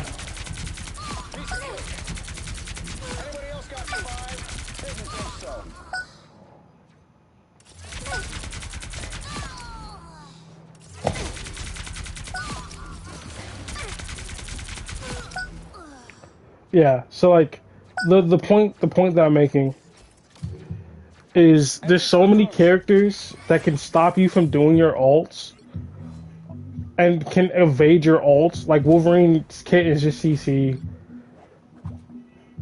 Right? Phoenix can stun you. Elsa can stun you. There's so many characters who can just stop you from doing what you want to do that it's hard to play that character in the first place. But they gave every character a stun, the game developers. So when you're trying to balance the character, when you're trying to make Wanda better, right, in respect to low level, and respect to like high level, what do you do? What do you do? Because the complaint is that she doesn't do a bunch of damage. But then she has like 3-tap missiles. She hits 3 of these missiles, someone dies. On top of having an auto-tracking like suction beam, so you hit 2 of them, they basically die. And they're AoE too. Like they're AoE explosive, right? So do you remove the damage fall off and make it like Wanda doesn't have to aim even more? Do you make the missiles bigger? Right? Do you make her a more skillful character in exchange for like lesser damage? Because I mean, in exchange for like lessening the suction damage, because that's what they went with. They made that there's fall off from the beam now. So if you're back here, the damage you do is less than if you were close. So if I'm closer now, right? And then what about our ults? You made it that like they get pulled in, which has weird effects for people who are trying to like fly away and swing away, which is really not good for the game and feels uncomfortable. It doesn't feel nice, right? And then gives Wanda undeserved kills, even though the player was going to make the correct decision and play in a way that was like correct. But what do you do? Because when there's a tank in your backline or a tank in your face, this doesn't do it. That doesn't do enough. And I'm saying that as someone who like, I don't think Wanda is complete dog shit. I don't think Wanda's unplayable. I think the rhetoric that Wanda is unplayable, one is from like high level people, right? And 2, people just following what high elo players say, even though they know that like the skill difference is like massive, right? I don't think that Wanda's completely fucking useless, even in like a high elo situation, right? I think the most basic situation you find yourself in, Wanda's useless. I just don't think Wanda's useless in all situations. I don't think Wanda's like unplayable or like if you play this character you're just selling the game. I don't believe that. I think there's gonna be situations where like, hey, Wanda's not gonna be the best choice here, or Wanda's not really gonna help. And that's not really selling, right? Because here's the thing. If this is a swapping game, because everyone makes these decisions like, oh, you can't play Wanda in every game. It's like, no, people bitch at you when you do that anyway. People bitch at you when you play any character the entire game through. When like, if you're losing, right, and you're playing your character the whole way through, people will bitch at you. That's it. It doesn't matter which character you are. You can be fucking Daredevil and you'll be losing, right? In fact, the only characters those don't apply to is like the broken characters. And then they just call you shit. Like the people of this community are just here to complain. They're just gonna complain no matter what. So it actually doesn't matter. It genuinely doesn't matter. If you're gonna play Wanda the whole game, you're gonna play Wanda the whole game. If you're gonna play BP the whole game, and I think that's what tier lists are supposed to be like. It's like, hey, if I was gonna one trick this character and play it, how viable is it that I'm going to do well, right? Because if you have the conversations of, oh, I'm just gonna swap, then who gives a fuck if Wanda's bad in XYZ situation? You're just gonna swap off her anyway, right? You just play Wanda when she's good. And if she's given those situations, then she's good. Because you can just play her in the situation, she's good. You see what I'm going? I don't quite understand Now I gotcha. the hatred for Wanda. Even the like allegations of like no skill. She has a skill shot that is replenished and auto aim while you're waiting for your bullets to come back. So it's an interesting gameplay loop. And then she has an automatic stun that's long range, which is inherently interesting. I think it's interesting. Alright, I'll just speak for myself. I think it's interesting. My problem is that every character they've released so far Pretty sure those are has essentially made it harder for Wanda to play the game, with the greatest example being her ult. Because the ult is the ultimate expression of the character, right? Like when you're playing Spider-Man and you get a tag, if I'm like not dog shit, I can hit a tag. There we go. You do uppercut, do your ult. It's like you're building towards it. You're building towards some sort of I was gonna say release, but that I don't think that's the verbiage that's used. You're building towards like some sort of like momentum or goal, where you've been doing damage, you've been making progressive reads, you've been doing correct things, and you're slowly. Wait, if you okay, and you're slowly making more progress, right? Well, if that's the case, Don't mess with the amazing then when you Spider-Man. eventually use this ult, it's a big release moment. Fuck, I said the word anyway. It's a big moment for you because it's the first time in the match that you hadn't had to only fight one person, and you can think about the entire squad.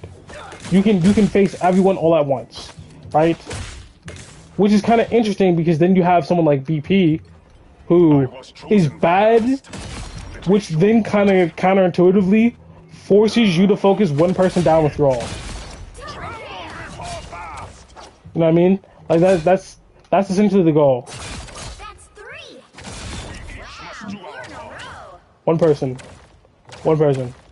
Tremble before fast. You know what I mean? Like you're essentially just trying to get one person out of the game with your ult, because your ult is unimportant to you in the sense of it isn't going to be the difference between if your team survives like a healer ult exchange. You know what I mean? Like if you have Iron Man ult, you're saving that for a cloak and dagger. If you have Mag ult, you're saving that for like a cloak and dagger. If you're a BP, you can't kill through healer ults. You can barely kill through like support cooldowns if you don't do it correctly, right? So you need to use it precision for momentum. So your ult is just a fuck it. I see somebody, Tremble before fast. they gotta go. That's what you use BP ult for, right? Because your entire gameplay loop is keep going. That's the decision. Your ult is literally the emphasis of the build up and release sort of like a mindset, where you are using your ult on DPS, right? Not for any specific like moment or time. You're not trying to counteract anything. You're trying to influence behavior and get picks. And if it's time to get a pick, and you've been dashing all over, and you miss a dash, fuck your ults. Just keep going. Just keep going. Just keep going. Just keep going. Alright, just keep snowballing. Alright? We're like with Blade, it's like, okay, I'm in the zone. I'm with this. It's like a big build up to an action. That's 3. But for a character like Wanda, who's built up to an action, Magneto Alright. never stop fighting for what I is an ult that is so dog shit that Divas from Overwatch actually makes it look like it shouldn't be in the game. The point that I'm trying to make, even if I'm kind of doing it poorly, is the ult is bad, which ruins the power fantasy of the character, and instead of improving the ult's like environment, or instead of improving the ult directly, they're choosing to try to cheese it by making it pull in, because they know that there's no way to account for the player's skill in the stuns that they've added to the game. In fact, that brings me to my conclusion for this segment, I guess. White Fox. Strike first. How are you ever going to land a Wanda ult if White Fox exists and she can do this from over here? From across the map. Right?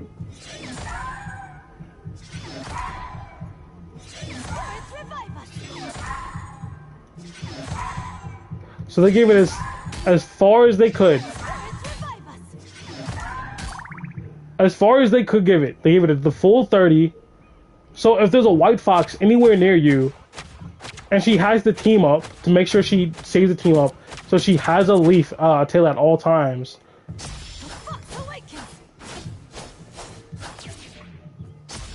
Why is that in fucking Japanese?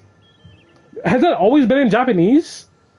I don't have my language settings in Japanese. It's just in Japanese. I sense Why is the ability name in Japanese?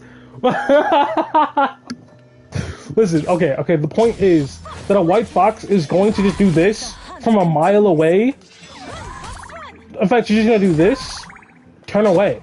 She doesn't have to look. You're in the path. It's a massive AoE. It's going to hit you. See how that person got hit? So when you're releasing supports who have these tools, who have higher damage, who have AoE tools, who have easy mechanics, and then you give them a long-range AoE, no, you don't have fun this game button, what is the point? Cloak and Dagger, Invis, White Fox, all three have no you don't buttons. No you don't buttons that are on low cooldowns that come back easy. 6 seconds. our prey is in the open. And it only costs a tail, right? And again, a tail economy for White Fox is rough, but I think that's just due to like poor gameplay design, or maybe it isn't meant for poor gameplay design. This is what good game design looks like, but she's in an environment where it dictates that she has something more, right? Because it feels incredibly bad to have to wait for your cooldowns when you play Cloak and Dagger and your cooldowns are just there because you never have to stress. You never have to stress, right? The only time you're stressing on Cloak and Dagger is if your team is falling apart, right?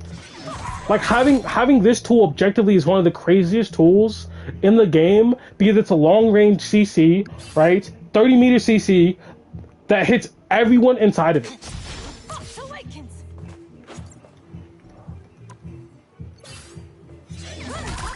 It hits both of them. So that means you could stun everyone involved and heal your team.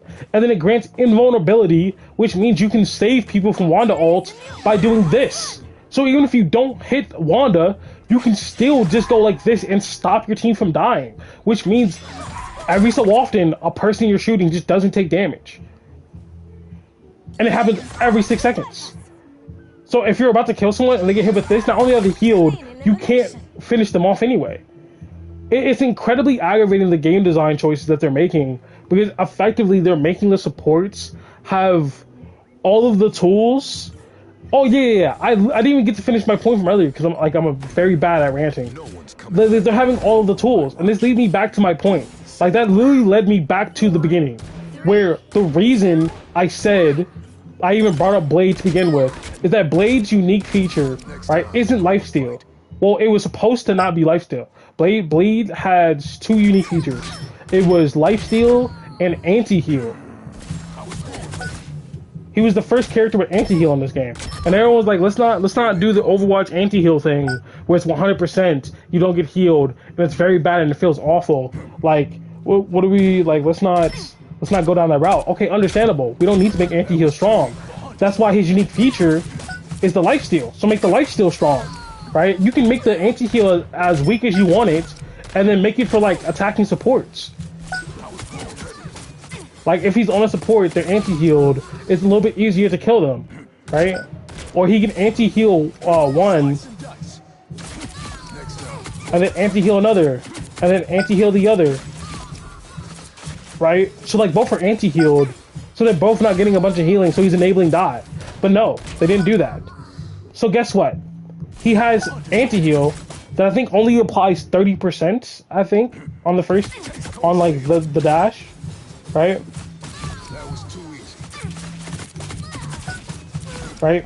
Applies 30%. Snack time. And you're like, what does this have to do with giving the supports the best tools? This motherfucker Gambit Don't you worry. has anti-heal out the gate. So when Blade dropped, I was like, oh, anti-heal. Why do we have anti-heal? What's the point of having anti-heal? I don't think we're ready for anti-heal. I'm trying to recite the exact words I said, by the way. What's the point of anti-heal? We shouldn't have anti-heal. We don't have like a cleanse. We need like a cleanse hero. We need someone who can like remove the effect of anti-heal. Or maybe they're having Blade drop first, so that way we can see how strong anti-heal is to justify the existence of a cleanse hero. Or to be like, hey, we're dropping that cleanse hero because we know Blade's been really strong recently. That did not fucking happen. Blade was not really strong recently, right? And they dropped the cleanse hero with anti-heal. Why? And not only is it anti-heal, it's the better form of anti-heal. It's the best form of anti-heal. It's the form of anti-heal that like Ana would kill for. It's like all the weaknesses that Ana had to endure in Overwatch being diveable, so the fact that she can have a grenade that anti-heals you for okay damage. Oh yeah, I like bad.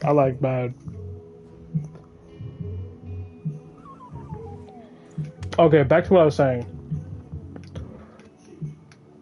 The point that I'm trying to make, because I know I can rant. Listen, they dropped the healer with anti-heal, and the last example that we had of a healer with anti-heal was Ana from Overwatch. And Ana, if you didn't play that game, was a character. Who do I want to hurt? Fuck it, we'll do it on Groot. Groot has a big enough hitbox anyway, so I can look like I can aim. The character Ana from Overwatch came from a game where like all the Overwatch healers have like AoE, small healing, right? Where the healing in that game is like aim based because everyone has guns. There's not much melee going on in that game. So it's like all aim based, but like the healing is much lower and then in this game, right? But she's a sniper. Now think Black Widow if she was like a support. Black Widow if she was a support who has a grenade that anti-heals the enemy team, right? But then it also heals your team. And then her ult was like the ability to damage boost like Rocket, right? And that's like very big deal. Like nano boost is a very big deal in their game. So keep in mind. The character who was given a damage boost ult that can only be applied to one person and a grenade that is on a long cooldown that anti-heals the enemy team and heals your team, that is considered huge in that game. And because of those huge aspects, she's a sniper, meaning to do her primary healing in between those cooldowns, she has to have aim. Now, let's look at Gambit, who's the anti-heal healer of this game, who can do this. Oh, there's no healers. I mean, there's no one to heal. Who can do? Come on, they just fucking die. Come on now. Who can do this and actually heal them? Like they got healed to full. Sure, they weren't hurt that much, but the point is, I'm not aiming at them. The cost of aiming on this character is abysmal when you use your cards. So you have a resource to heal people from across the map without aiming at them like Cloak and Dagger, but does huge amounts of bursts when you can't even fucking see them. Like that's genuinely insane. And then on top of that, right, he gets access to an AoE anti-heal. So he gets Ana's grenade, except it's tied to a fucking card. So he gets 2 Ana grenades whenever he feels like. Whatever he feels like. On top of having a decent sized hitbox for his primary healing, which also is his damage dealer, and the ability to give himself a damage boost, and the ability to heal himself at any time, and 2 dashes that heal him and cover mad distance. This character is beyond easier than Ana. Beyond easier than Ana. Beyond stronger than Ana. Just on the base kit alone. A 1v1 with a Genji player and like, if they port Genji over, would be like incredibly Gambit-sided. Incredibly Gambit-sided. Because Genji would start to deflect, and then like, Genji would deflect, and then he would get double dashed by Gambit. And then after the deflect, he would get fucking anti-healed exploded and die. Keep in mind. It would be like, oh, I'm being dove, dash through him. He's deflecting, dash through him again, anti-heal because he has to shoot me, and he's dead. He's fucking dead. And that's how it goes every single time. That's how it goes against Gambit when you dive him, right? Because his anti-heal, there's a fat chunk of fucking damage. Like, it's actually an incredible amount of damage.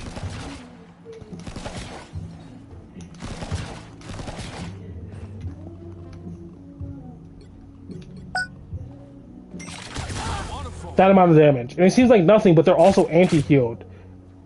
And you just shoot them.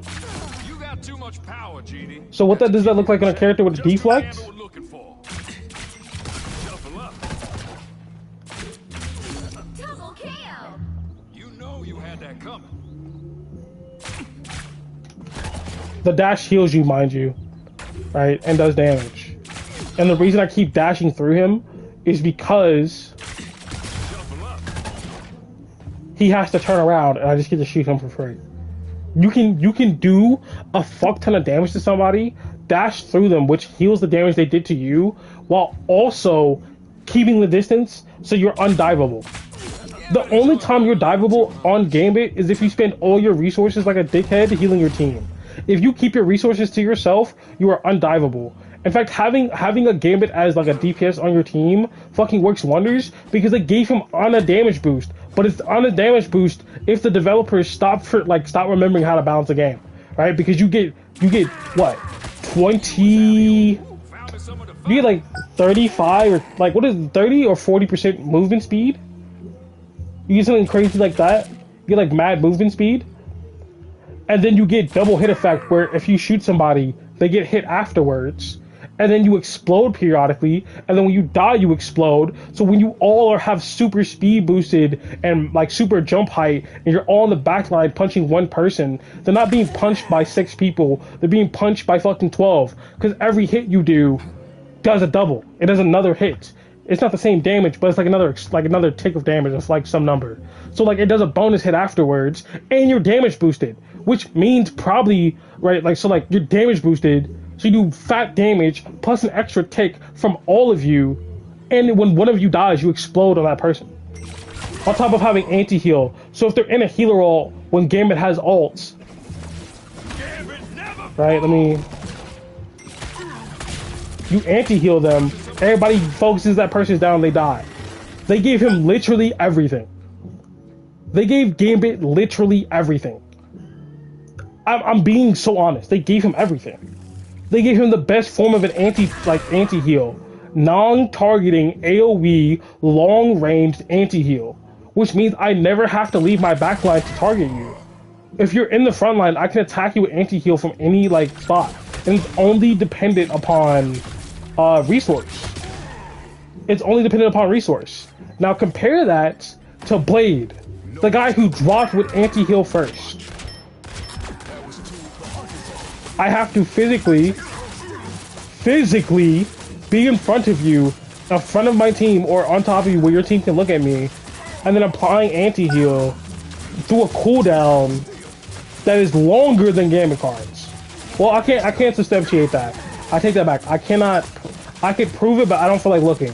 I feel like it's irrelevant because like the strength of the cards and their versatility with the ability to cleanse anti-heal, which means if you're running a Gambit, if the enemy team has Gambit and he's anti-healing you, your answer isn't to go a different character to counteract Gambit, you just go fucking Gambit. In fact, Gambit is pick or ban to this day. To this day, he's pick or ban. You see Gambit is not banned, you pick Gambit, because it flips the entire game. It flips the entire game, right? You're killing through healer ults with Doctor Strange. All those crises I quietly which means Cloak and Dagger cannot challenge you. If Cloak and Dagger goes over too far, she overextends, she gets ulted, and then solo ulted and dies.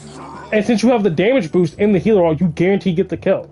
Every single time. Cloak and Dagger, Invis Woman, every single healer, gone. Other Gambits even die, right?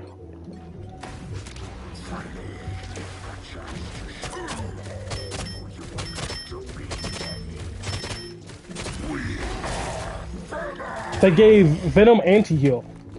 And when I seen that they gave Venom anti-heal, my question was, why did they give Venom anti-heal? Why did they, instead of just testing the waters with Gambit or Blade and just seeing how it really worked out and playing with the numbers on Blade, right? Why did they immediately just give Venom anti-heal, right? And they haven't nerfed Venom. Venom has only gotten better. So any conversation I have to go where I think dive is ass, just know I'm talking about BP. So every other diver in this game, I know this is a little bit off topic. Every other diver in this game has gotten something. Something that actually like helps their issue. Spider-Man was bad because he had like a damage issue. Right? And then part of the damage issue was like skill base as well, where the player base wasn't just doing the right combos and they weren't playing in the right moments. Like, it's just a skill issue, right? To be honest, right? To just be completely honest. But how did I not touch? There we go. So part of it was a skill issue. Another part of it was his damage meant like there was just a lack of damage. And for some reason they buffed his ult, right? When Spider-Man is one of the most off-meta characters like Bucky I've ever seen, where Spider-Man is purely dependent on the player's skill and the player timing because his tools are so generically good if you have the skill to use them. Doing this, hold on. I really missed. Doing this to a tank, no matter what, is always going to be good. No matter the season, no matter who it is, no matter what, right? If you can pull a tank, if they're pullable, doing that is good. Having a stun on Spider-Man that's this long range, that's instant cast, unlike Bucky's, is going to be good. Having an AoE ult that damages everybody and then CCs them at the end is going to be good. Because that means you can team up with other people and get guaranteed ults and kill through healer ults, right? But the Spider-Man player base has been partially so stupid. Like the true demons were so isolated and so above everyone, and no one else was like getting it. You know what I mean? No one else was like on the same wavelength. And more people have gotten better at Spider-Man to the point where you can actually like say there's more good Spider-Mans. There's more people playing Spider-Man. More people have succeeded and learned how to play Spider-Man, which objectively is good. Right? Objectively. The issue is when you have good characters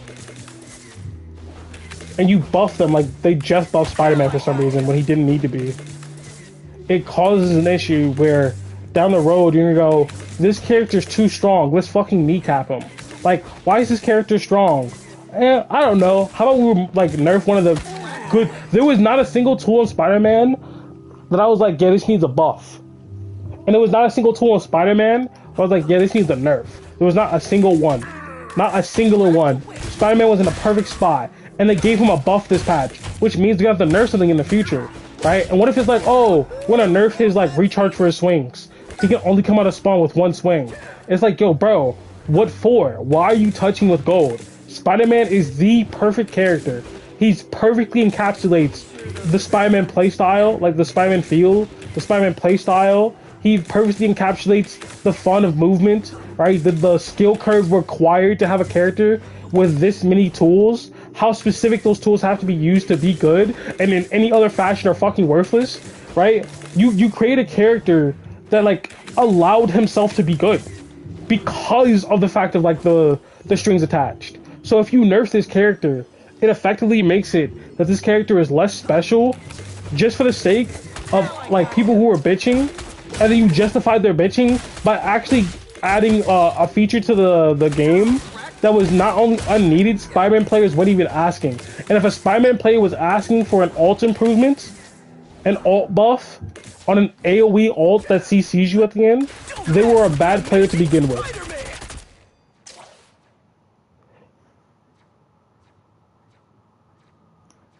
Watch out! Don't mess with the amazing Like, Spider-Man!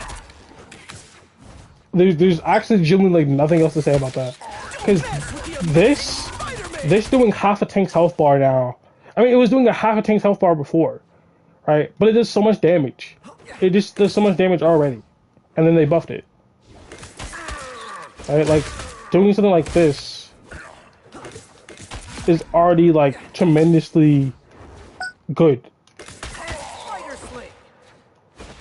But, let's say Psylocke. Psylocke has a gun. If you have a gun, no matter what, you're gonna have an advantage over, like, everything else, right? So Psylocke has received nerfs, right? And they kept playing with her. And no matter what you say,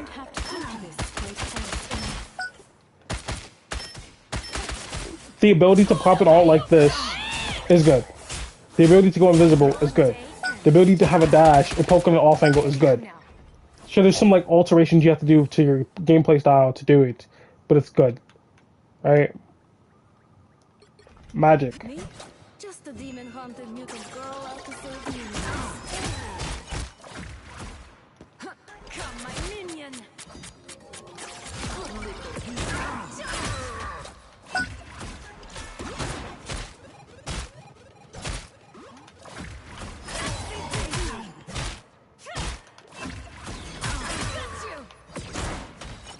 Yeah, like the amount of magic that go crazy is insane. Right? Like running into a good magic feels infuriating because you know she's definitely beatable. Your team just isn't doing what it takes like to beat them. They're not swapping to what they need to beat the character, or they're just not like implementing their character's kits or passing their skill checks. And it just feels annoying. But like Magic has received buffs. Magic received like a huge buff where like the damage to her energy slash was changed, or like I feel it was it damage or was it AoE, right? I think it was like it was something. But now she can fully charge up her energy slash at 45%. So like even if she misses the one shot, she can still pierce through the entire enemy team and like reduce everybody's health like basically 1. So like this character is good. Right? Iron Fist. Iron Fist has received several changes. One made him anti-tank, where his ult absolutely shreds tanks. You can kill through Invis ult with like Iron Fist ults, right? At least on the enemy tanks portion, you can kill them through, which is something I didn't know, which is actually very good, especially with the Iron Fist buffs we have now this season. And it's like, okay, so what? What about all of this? My point is that all the divers in some way have received improvements or have some sort of like viability in this game and can play into their counters in some way, except really for BP. And because of that, right, when you have such unique kits and then you go, yeah, let's buff these characters, you're gonna have to take away from the unique kits to compensate for the buff that wasn't needed, right? It's one of those things where it's like Venom wasn't nerfed. They didn't nerf Venom because we're coming off of like a year of poke and a year of triple support. So like we're in the dive season, so not gonna nerf him yet. But I'm worried that they're going to nerf them after the season ends. And they'd be like, oh yeah, but dive is broken. Was it really though? Was it really? And then now it feels like they're making a justification for saying dive is broken. Like, it actually does feel that way. It really does feel that way. Where it's like, there's no reason to touch Spider-Man, because you can't say Iron Fist is broken, you can't say Magic is broken, you can't say BP was broken, you can't say Psylocke was broken. Okay, maybe Psylocke, alright, but that's up for discussion. Alright, you can't say Venom was broken, you can't say Captain America was broken, you can't, maybe Angela, but like all these characters that I'm mentioning, you can't say that they were broken. but they're being played more, right? Why? Because the ult charge changes, but then they didn't really nerf any of the supports, like, pretty much at all, really. And then Elsa barely really, like, it was a huge nerf in comparison to her power level, but she's still very good. All the poke characters have only gotten better. Phoenix literally just got a buff, right? So, like, Hawkeye's down, Hela got nerfed, and then Phoenix gets a buff, and then Elsa gets nerfed, right? And it's like, these characters got nerfed. Now it's time to play Dive. Why? Are you playing Dive because you think it's overpowered? And you thought Poke was just super overpowered before, so now you're on Dive? Or is it that Poke was super strong the entire fucking time, and then the Poke characters were made harder to play and were less cheese, so you went to the actual fun strategies of Dive? And, like, of course, that's a bit biased and a bit heavy-handed, right? I truly don't believe any of the Dive characters, besides Daredevil, Black Cat, right, were truly, like, overpowered over, like, the past, like, 3 or 4 months, right? I don't think anyone's overpowered, except for maybe those characters. And even then, Daredevil has been nerfed quite a bit, right? Same thing with, like, Phoenix. Same, like, Hawkeye was nerfed where he's 250 now, which is very bad for him. Like, there's a lot of things where it's like, is it truly overpowered, or was it just the strongest option? And that's part of the reason that game balance sucks, because there's not an objective. I can tell you that Phoenix definitely is overpowered. All right, Phoenix is definitely overpowered. I can definitely tell you that Namor having a 2-shot ability is kind of crazy, especially since you can't dive this man. Alright? His ult is like an instant cast. And keep in mind, I don't want any of the characters changed, except for, like, Phoenix. I think, even with, like, Phoenix, it's one of those things where it's like, they need tweaks, but once you made a character, the character's made. Right? I want Black Widow to be changed, but that's because Black Widow is some of the worst game design I've seen in, like, forever. Right? It's some of the worst game design in the sense of, like, okay, you have a sniper, she cannot one-tap headshot, can do mad damage on headshot to tanks. Right? Yeah, that's true.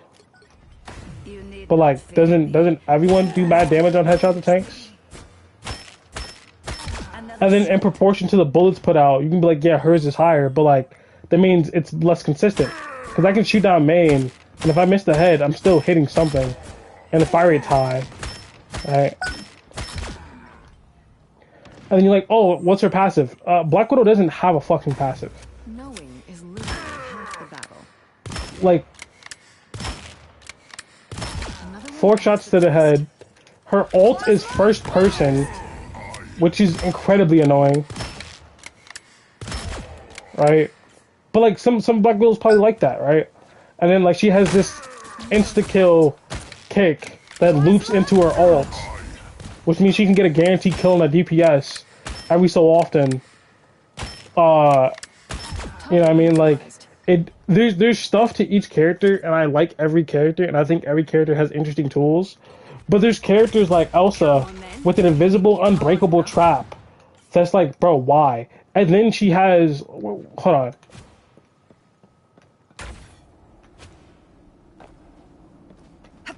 Love that kick.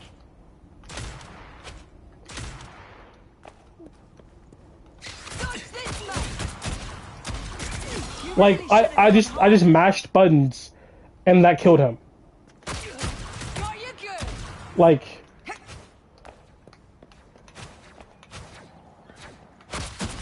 Cheers, mate.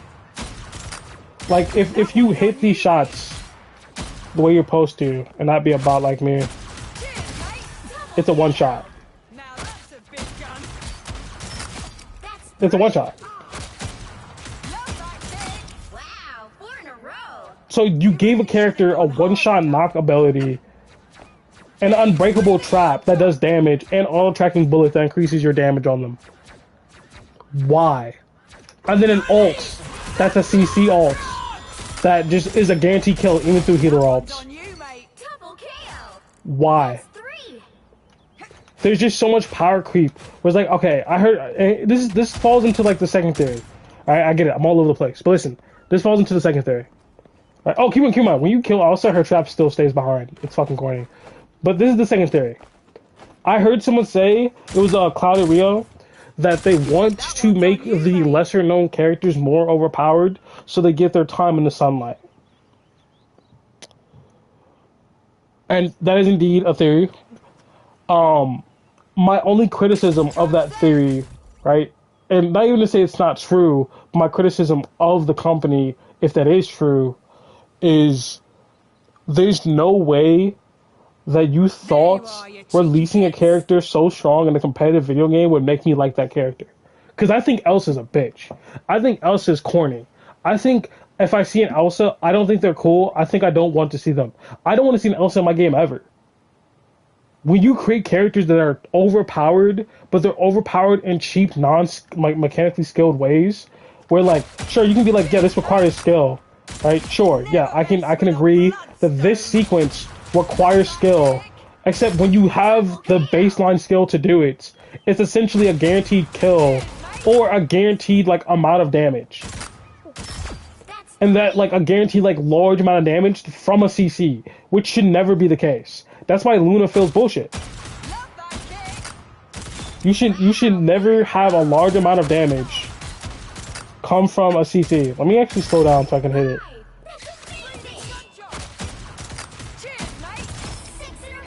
Like, the ability to have an auto-tracking bullets that weakens them, that this becomes a one-shot, is bullshit. Cheers, mate. Tea, anyone? Shot to the soul. Love that kick.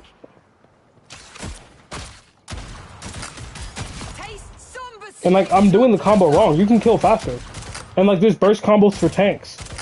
And keep in mind, this is an ult that's CC, so Monster Hulk can get kidnapped in it. Monster Hulk, who we just made CC like displacement immune, right? That has the unstoppable because of the fact that he was getting displaced all the time and it wasn't fun. And you immediately introduce a character that contradicts that balance change, that makes it unfun for Hulk. Shot to the soul. It's one of those things where it's like you couldn't make this up.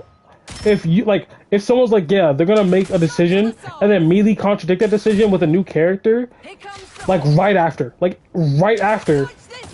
that character's gonna run the game, and people are gonna beg for nerfs, and they're barely gonna nerf her for patch after patch, and then like the thing is they dropped an emergency patch, and then the character was still dominant, and then they like nerfed it again a little bit, and then we asked for more nerfs, and then they gave us like the nerf we've been waiting for the entire time, but they still need to keep going because getting hit with this trap feels awful. This feels awful.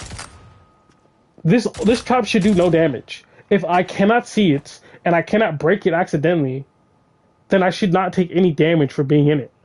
And it should have to be pinpoint. I should have to step on it.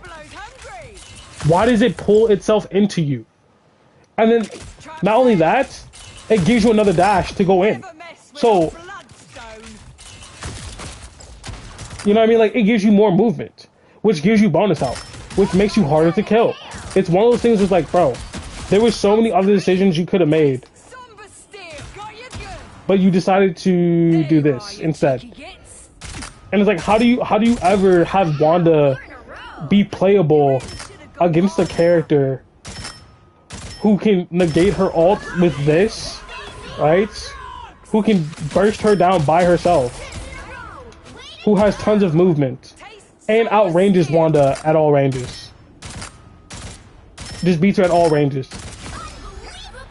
Because keep in mind, she can just do this, a dash, right? And then she has a follow-up, like, heavy shot with a coach gun to back up into another follow-up heavy shot. So she can do this, and then Wanda takes a shit ton of damage, dashes forward, Wanda takes a shit ton of damage, backs herself up so Wanda does less damage, does more damage, and then shoots. Or she can just keep shooting normally in the head, half your health bar, shoot again, you're dead. So you can just get 2-tap to the head. Like, look how much damage that does. That's an obscene amount of damage. This character is still overpowered. Like, imagine being a Wanda. You get tapped like this. She does this. Boom. You have to phase. She comes forward, shoots you again, you're dead. Or you have to phase. You unphase. And she just, imagine I hit my bullets there. And she just kills you. The amount of damage this character does is crazy. So the only option you have is to increase Wanda's damage to be able to fight back. Or increase her range. But even then, she still loses because she has fall off. And before, she would need to hit her missiles. Right? And it's like, oh yeah, Wanda can 3-tap you. Right? Yeah. She can 3-tap. But is she going to 3-tap this character who's doing this? Who used to do this every 2 seconds? And it's not even a solo like 1v1 game. It's a team game. So it's about the utility you can provide. So there was literally no reason to pick Wanda if this character exists. There was no reason to pick Squirrel Girl if this character exists. There was no reason to pick anyone because this character exists. So like any arguments about any other character being overpowered were mutes because you literally couldn't play. It would make other characters that were overpowered feel less overpowered. That's how crazy this character was. Right? So it's like, oh, Dive is overpowered. It's like, is it overpowered? Is it? Is it really? Is Spider-Man really overpowered? Because, like, from my perspective, the entire Spider-Man player base have been doing nothing but trying to learn and get better with this character since day one, and they had to fight every second for it. The Spider-Man player base literally had to practice with the character, and literally they had to throw so many games. So many games they rented down on Spider-Man just to get good. And then the second they get good, it's like, let's nerf the character again. Honestly, if they nerf this character into the ground, I hope every Spider-Man player keeps playing Spider-Man and runs it down in your game. Because you guys complained. You guys complained. You wanted the Spider-Man to be dog shit, right? You wanted the hardest character in the game to be dog shit. You wanted him to be nerfed. You wanted him not to be good. You said he's overpowered, you want him nerfed. But that means he's going to be dog shit. There's no world in which you nerf Spider-Man in any way that doesn't make him dog shit because it's all input based, and the only way you feel better about your loss is if the person's input doesn't matter.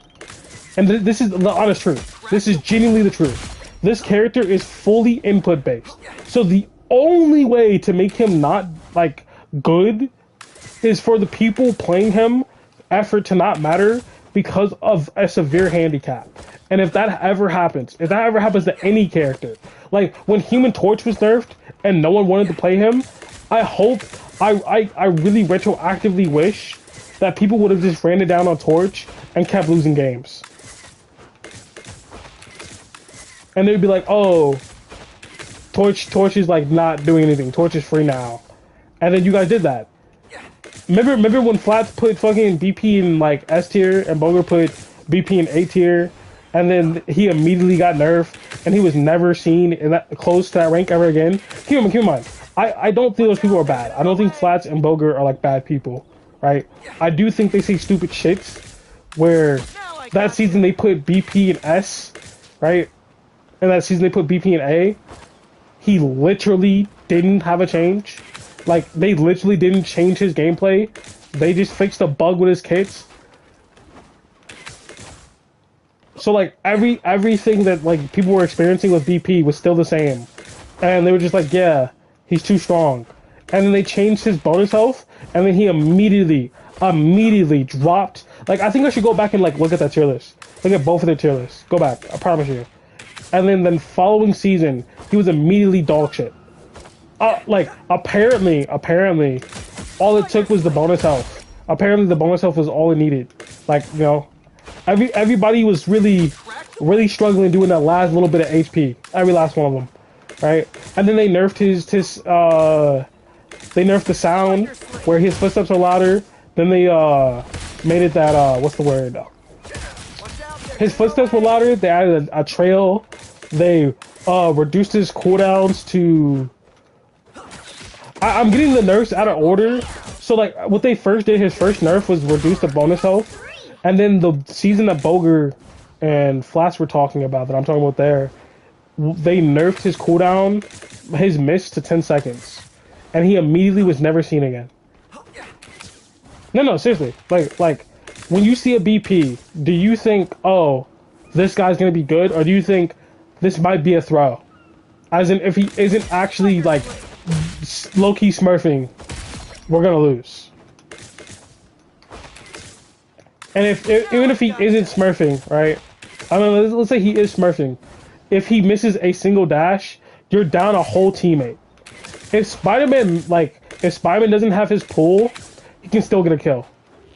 If Spider-Man doesn't have any swings, he can still displace the enemy tank, right? Did I miss that? How? He can still displace the enemy tank. He can play with his team. If BP doesn't have his dash, he's fucking useless, right? It's one of those things where, like, BP can't brawl, and he's ass at diving, so he's just a bad character. So if this is the case, then changing his cooldowns literally didn't change anything about his gameplay style or gameplay cycle. So he went from being reportedly overpowered from his regular gameplay cycle to being dog shit while still doing the same, like, regular gameplay cycle 1/2 season apart. You know what I mean? You know what I mean? Like, that's what I'm talking about. He went from being useless to, oh my god, overpowered, to useless, and nothing changed. Nothing fucking changed. And that's the same feeling I have about Spider-Man, where it's been the same Spider-Man the entire way. The entire way. Nothing's changed for him. There's been no major patches or buffs for him, except for, like, not even major. That wasn't major, because there's been no major, like, patches or updates or bonuses, except for maybe, like, the uppercut damage, and that was just replacing the damage he lost when he lost the Squirrel Girl team up. Because he was the anchor. So nothing's changed. Except he gets his web clusters back faster. He gets his clusters back faster. Now I gotcha. So, but overpowered. You know, clearly it's the character that's overpowered, and not like the player base was working for it. And that's like one of the core issues with this game, where the second any community figures something cool about their character and they get good with their character, it's overpowered, and the second you see it a bunch, it's overpowered. I promise you right now, if there was a bunch of BP players, right, in the top lobbies, or people started playing BP again, they would say BP's good. Not because anything's changed, but because they see a bunch of BP players. That's just how this community works. And that's the crux of the issue, where the devs are going off of player feedback and trying to cater to, like, the lowest common denominator for players, and then they're just doing weird shit where it's like buffing Star-Lord, like there's just weird shit, bro. Think about it this way. If you see a Spider-Man, you think, this isn't working, my Spider-Man needs to swap. If you see a Hela on your team, you don't go, oh, this isn't working, my Hela needs to swap. Unless she has a super negative score. You could have a Spider-Man being fucking 10-2, and you'd be like, yeah, we don't need a Spider-Man right now. That's how this community works. Right? In a game where the supports are so strong, dive can never be truly overpowered. Which is also why I'm questioning why they're nerfing all the supports in a dive-oriented season when everyone's playing dive. Right? Because they're not going to get free wins on their poke characters anymore. Right? They're not going to get, like, obnoxious bullshit kills on their poke characters anymore. Why are they going dive? And the only answer is that dive has to be the more fun choice. Because there's been no... I feel like everyone has gotten some slight improvements to their kits on dive, but it's all been quality of life. All of it. I would actually like to talk to someone who thinks dive is overpowered. And then see if they thought dive was overpowered always, even during the seasons where poke was played every fucking game. Because I still think poke characters are way stronger than any dive player could be. I mean, than any dive character could be. Unless the dive character is, like, genuinely busted, like turn your brain off, Spider Slam. get value for free.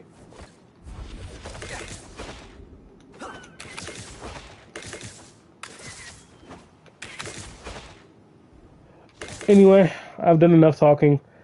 I think I got all my points out. I think I could just go back over like if the reason the balance sucks is because they're trying to go off their profit margins, which usually supports. That's why supports are really strong in this game, and they wanted to make sure that the support player base sticks around to make sure that their game continues, which is reasonable. But they're going too far because one, profit margins, because that's the group that buys the most skins. Which I honestly, that probably might not even. I think the amount of skins they have for supports is super high, right? As in, like, if the amount of skins they release for supports is higher and they keep getting bought, they're gonna keep making them. So of course, those skins are the ones that are selling. So supports get the best skins and they buy the most skins. Then there's they were upgrading the supports due to like overpowered DPS, which as an argument fucking sucks because the DPS have to be overpowered because the supports are too strong, right? Like if you're trying to dive a Hela and there's a cloak and dagger right next to it, that's not gonna work. So how are you gonna, like, you know what I mean? So like then you have to play BP, but BP's ass. So it's like fuck. Eventually you have to mirror. Now I got you. Weird choices in gameplay direction where they power creep people. Like why does Hela? I already made a video about it, but why is Phoenix like now the new Hela? That doesn't make any sense. Why is Blade ass? Why does Gambit have the better version of anti-heal? Like weird power creep decisions, which is just like, oh, look at the new shiny, we're gonna make the newest characters cooler than the old characters. And then, oh bro, that actually reminded me. This shit here, I have to get it off my chest. This one here, I'm not gonna make an own video for it, obviously, because it doesn't fucking matter, right, what I say. But the fact that they said in their notes, we want to give Mantis her own conventional space within the game, since now Ultron has damage boost, is one of the biggest rage bait statements I've ever heard from a video game company involving their balance, because Mantis was the originator of the damage boost. Mantis and Storm were the original characters who gave damage boost. Then Gambit pulled up on the scene, then they gave it to Ultron, but instead of making Ultron's damage boost a very interesting and dynamic choice-based system where you don't literally heal bot, they went, hey, we're going to make Mantis' heal boost worse, which indirectly makes Black Widow worthless, because Black Widow literally can't one-tap to the head with Mantis boost anymore. It's gone. Because they nerfed Mantis. They nerfed Mantis' damage boost. So if you nerf Mantis damage boost to give Ultron a unique slot, Ultron's unique slot was an overall anti-dive AoE healing bot who can deal damage instead of having to heal.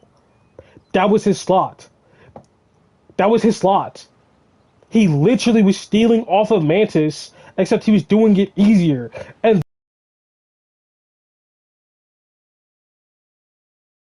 just leave Mantis at 12% and then give Ultron a very targeted 12% or 15%. Because Storm is at 8% right now.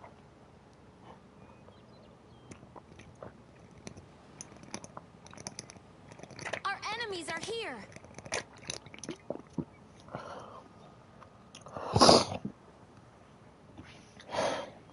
It's just one of those things I don't get. It's like you want Ultron to be the 12%. Ultron is 10%.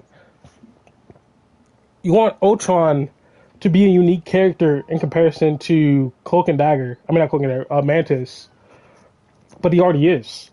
He's a flyer healer. That's already unique. He has AoE healing that heals everyone, so he doesn't have to look at them. That's already unique. He has 2 drones. That's already unique. He can damage boost and speed boost somebody like by looking at them and pressing one button, and they just have it. It's not tied to a drone. At least, is it tied to a drone? I don't think it is. I think it's like, maybe when you have the drone on them, you can do it. Right? And then now he can kill through healer ults with his healer Our ults, enemies are here. which is unique. He had his own niche, but you went, Mantis can damage boost and do AoE, like healing multiple targets and deal damage, and Ultron can damage boost and heal AoE and heal multiple targets while he does damage. How about we make Mantis worse? And here's the other thought. They just said that as an excuse to reduce the damage boost Mantis gives to affect triple supports at the higher level, right? Instead of just nerfing the other supports. Because think about it this way. Do you play Mantis for her healing?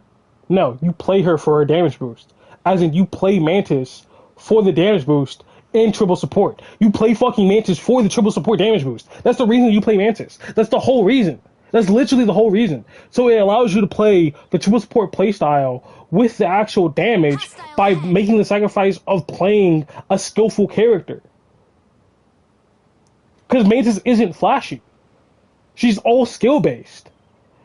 So you made the skillful character worse instead of addressing your piss poor balance for everything else.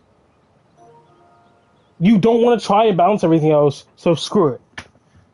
Mantis gets less damage boost, even though that's the whole reason to fucking play her. It was the whole reason. Her damage and her damage boost.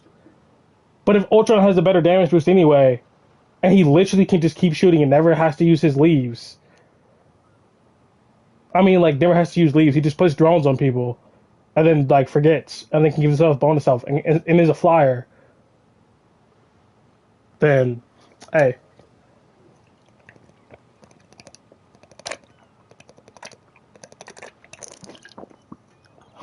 I don't know, man. Our enemies are I just hope they do my baby Mantis justice, because they didn't buff her health to make her more survivable. They didn't increase her healing. They said you get less damage boost and you give allies movement speed buff. That's not gonna be annoying. Yeah. People were bitching before, but seeing people go 100% moving, like 100% faster, because it is 100%. Or they said 100. They said 100 faster. Increased movement speed. Is it 100%? I need someone to test it with, right? But if that's the case, and it is 100%, people are gonna bitch. And that's gonna be annoying. Right? It's gonna be super annoying. And then does Mantis give it to herself when she self buffs? If she doesn't, that's fucking stupid. Wait, hold on. You made me angry. Yeah, I think you do. Yeah. This doesn't feel that much faster, bro. No.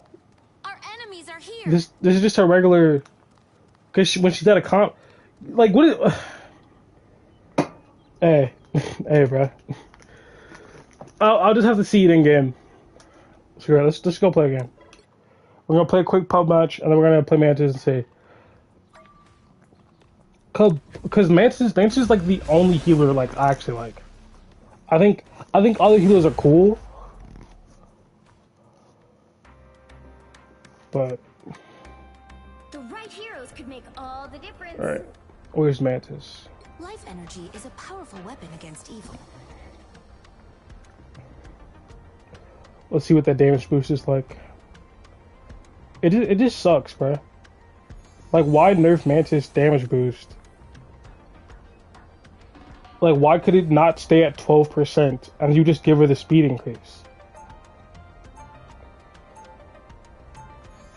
Like, I see actually, like, no reason to change that.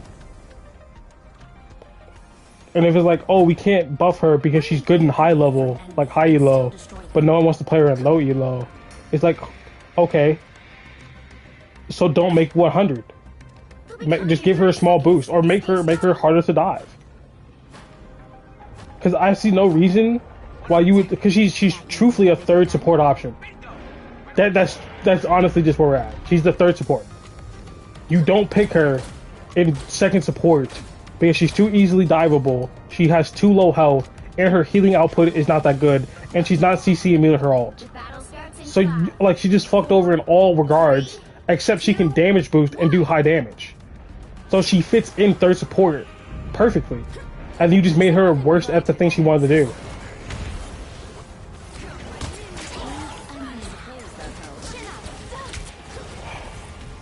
I should probably heal.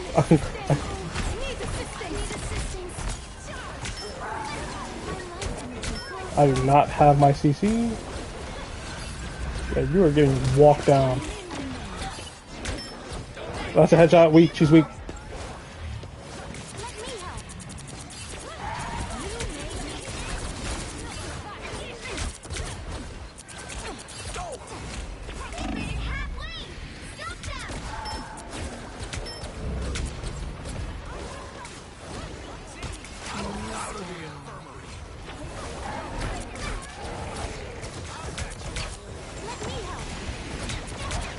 I think they should buff Mantis. That whenever she self buffs her damage, it should reload her. It should reload for her. Those guys are about to shoot at us. So that way, if you're rolling people getting headshots, and you consume a leaf, you can just keep going. You should be positively rewarded. You stopped them in their tracks. Shake it up. This is natural anger. You don't have to fight alone.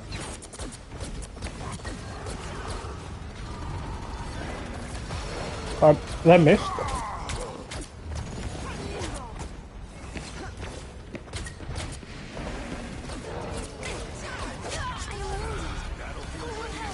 As if I would be strong enough. Shake it up.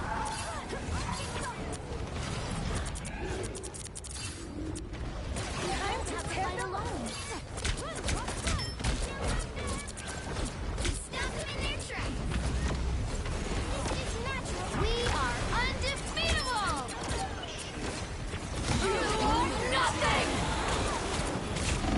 Someone scratch my back. I am healed. Oh yeah, I forgot. Mantis is completely invalidated by fucking Phoenix existence. I forgot to bring that up yesterday. Like that was such a non-professional job. One of these days I'm gonna make like a professional version of like why Phoenix is like honestly a terrorist and like why it's just not okay.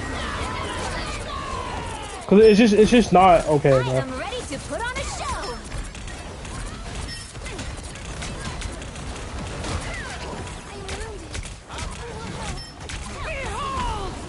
Oh yeah, that's bad. I just used my sleep.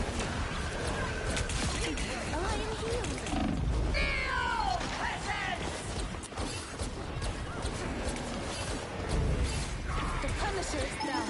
An endless war. And I got you. Time to step out. I'm missing all my shots. I'll patch you up. We did not heal the people we need to heal, and that's on me for paying so much attention to the magic and not hitting my shots. There's still a chance to stop them. Fuck. Ooh, tired. Chin up.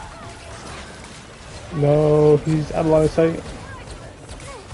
I'm not really noticing the speed boost. Wait, I just realized something. They were lowered the damage I do and gave me a fucking speed boost, right? And gave me a fucking speed boost. One that makes me bootleg Storm, right? And two, which pisses me off, I'm not receiving the speed boost. Or it's barely noticeable, which is worse. You guys got that.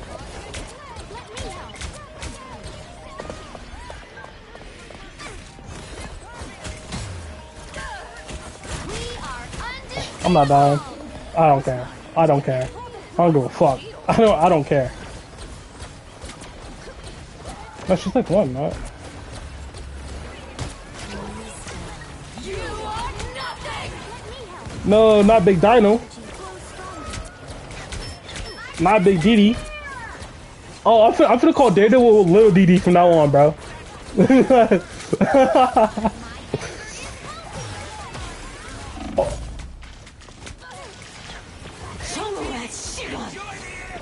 Alright, let's DPS this healer all down. The shooter. Okay, good. Give me a bad Dino. Bad.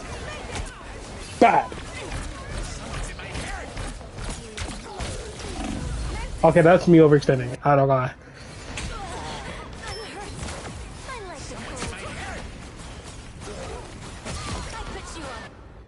Yeah, that healer, that Luna, definitely saw me. Clap is definitely so skillful. It's not like free damage at all. You know what I mean? Imagine if they gave like a DPS a non-skill check free pierce through the entire enemy team that also healed them. That'd be crazy, right? They would never do that. They would never fucking do that, actually. I am ready to put on a show. Let me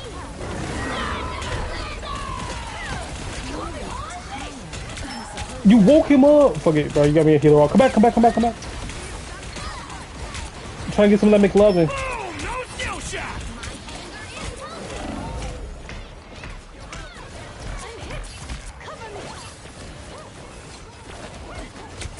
You don't have to fight alone. Those guys are about to shoot at us. Alright, let me start healing. That's on me. That one's on me. I need assistance. We are undefeatable. You made me angry. Let me help. I was fine. Ow! That fucking hurt. Enjoy the amplifier. You belong to me. You made me angry. I have not been damage boosting as much as I probably should have. You needed some help, didn't you? I think the downside of reducing the damage boost in exchange for speed boost is you're counting the survivability of like, oh, they won't hit me because I'm moving quickly. When that, like, the damage boost help progress DPS ults. It helped progress healer ults. It helps everyone get their ults faster. It helps get breakpoints. It helps secure kills. If you're having a hard time killing people, it would help. So like it was a strategy of, hey, if I play this character in triple support, I can mitigate some of the like hardships from playing triple support. The issue is every other fucking support does so much damage and is able to enable so much damage that like you can't just buff Mantis. But instead of fixing their fucking game, get on my face. Instead of fixing their fucking game, they're just gonna make Mantis worse and like the one fun, interesting aspect she has, and then try to replace it with some other bullshit no one cares about. Like, bro, just nerf like Luna. Just nerf the DPS. It's fine. If the DPS is the reason you refuse to nerf the supports because you feel like they will never be able to fight back, even though they're fucking supports and they're supposed to lose the 1v1 engagement, right? And they're supposed to combine efforts as a team to beat the DPS, then nerf them all. It's your weird gameplay design. You don't want backline Jeff or backline Loki, so you nerf them. But then you want all the other like healers to have mad damage too? What's your fucking point? Either let healers be DPS or don't. Another epic victory.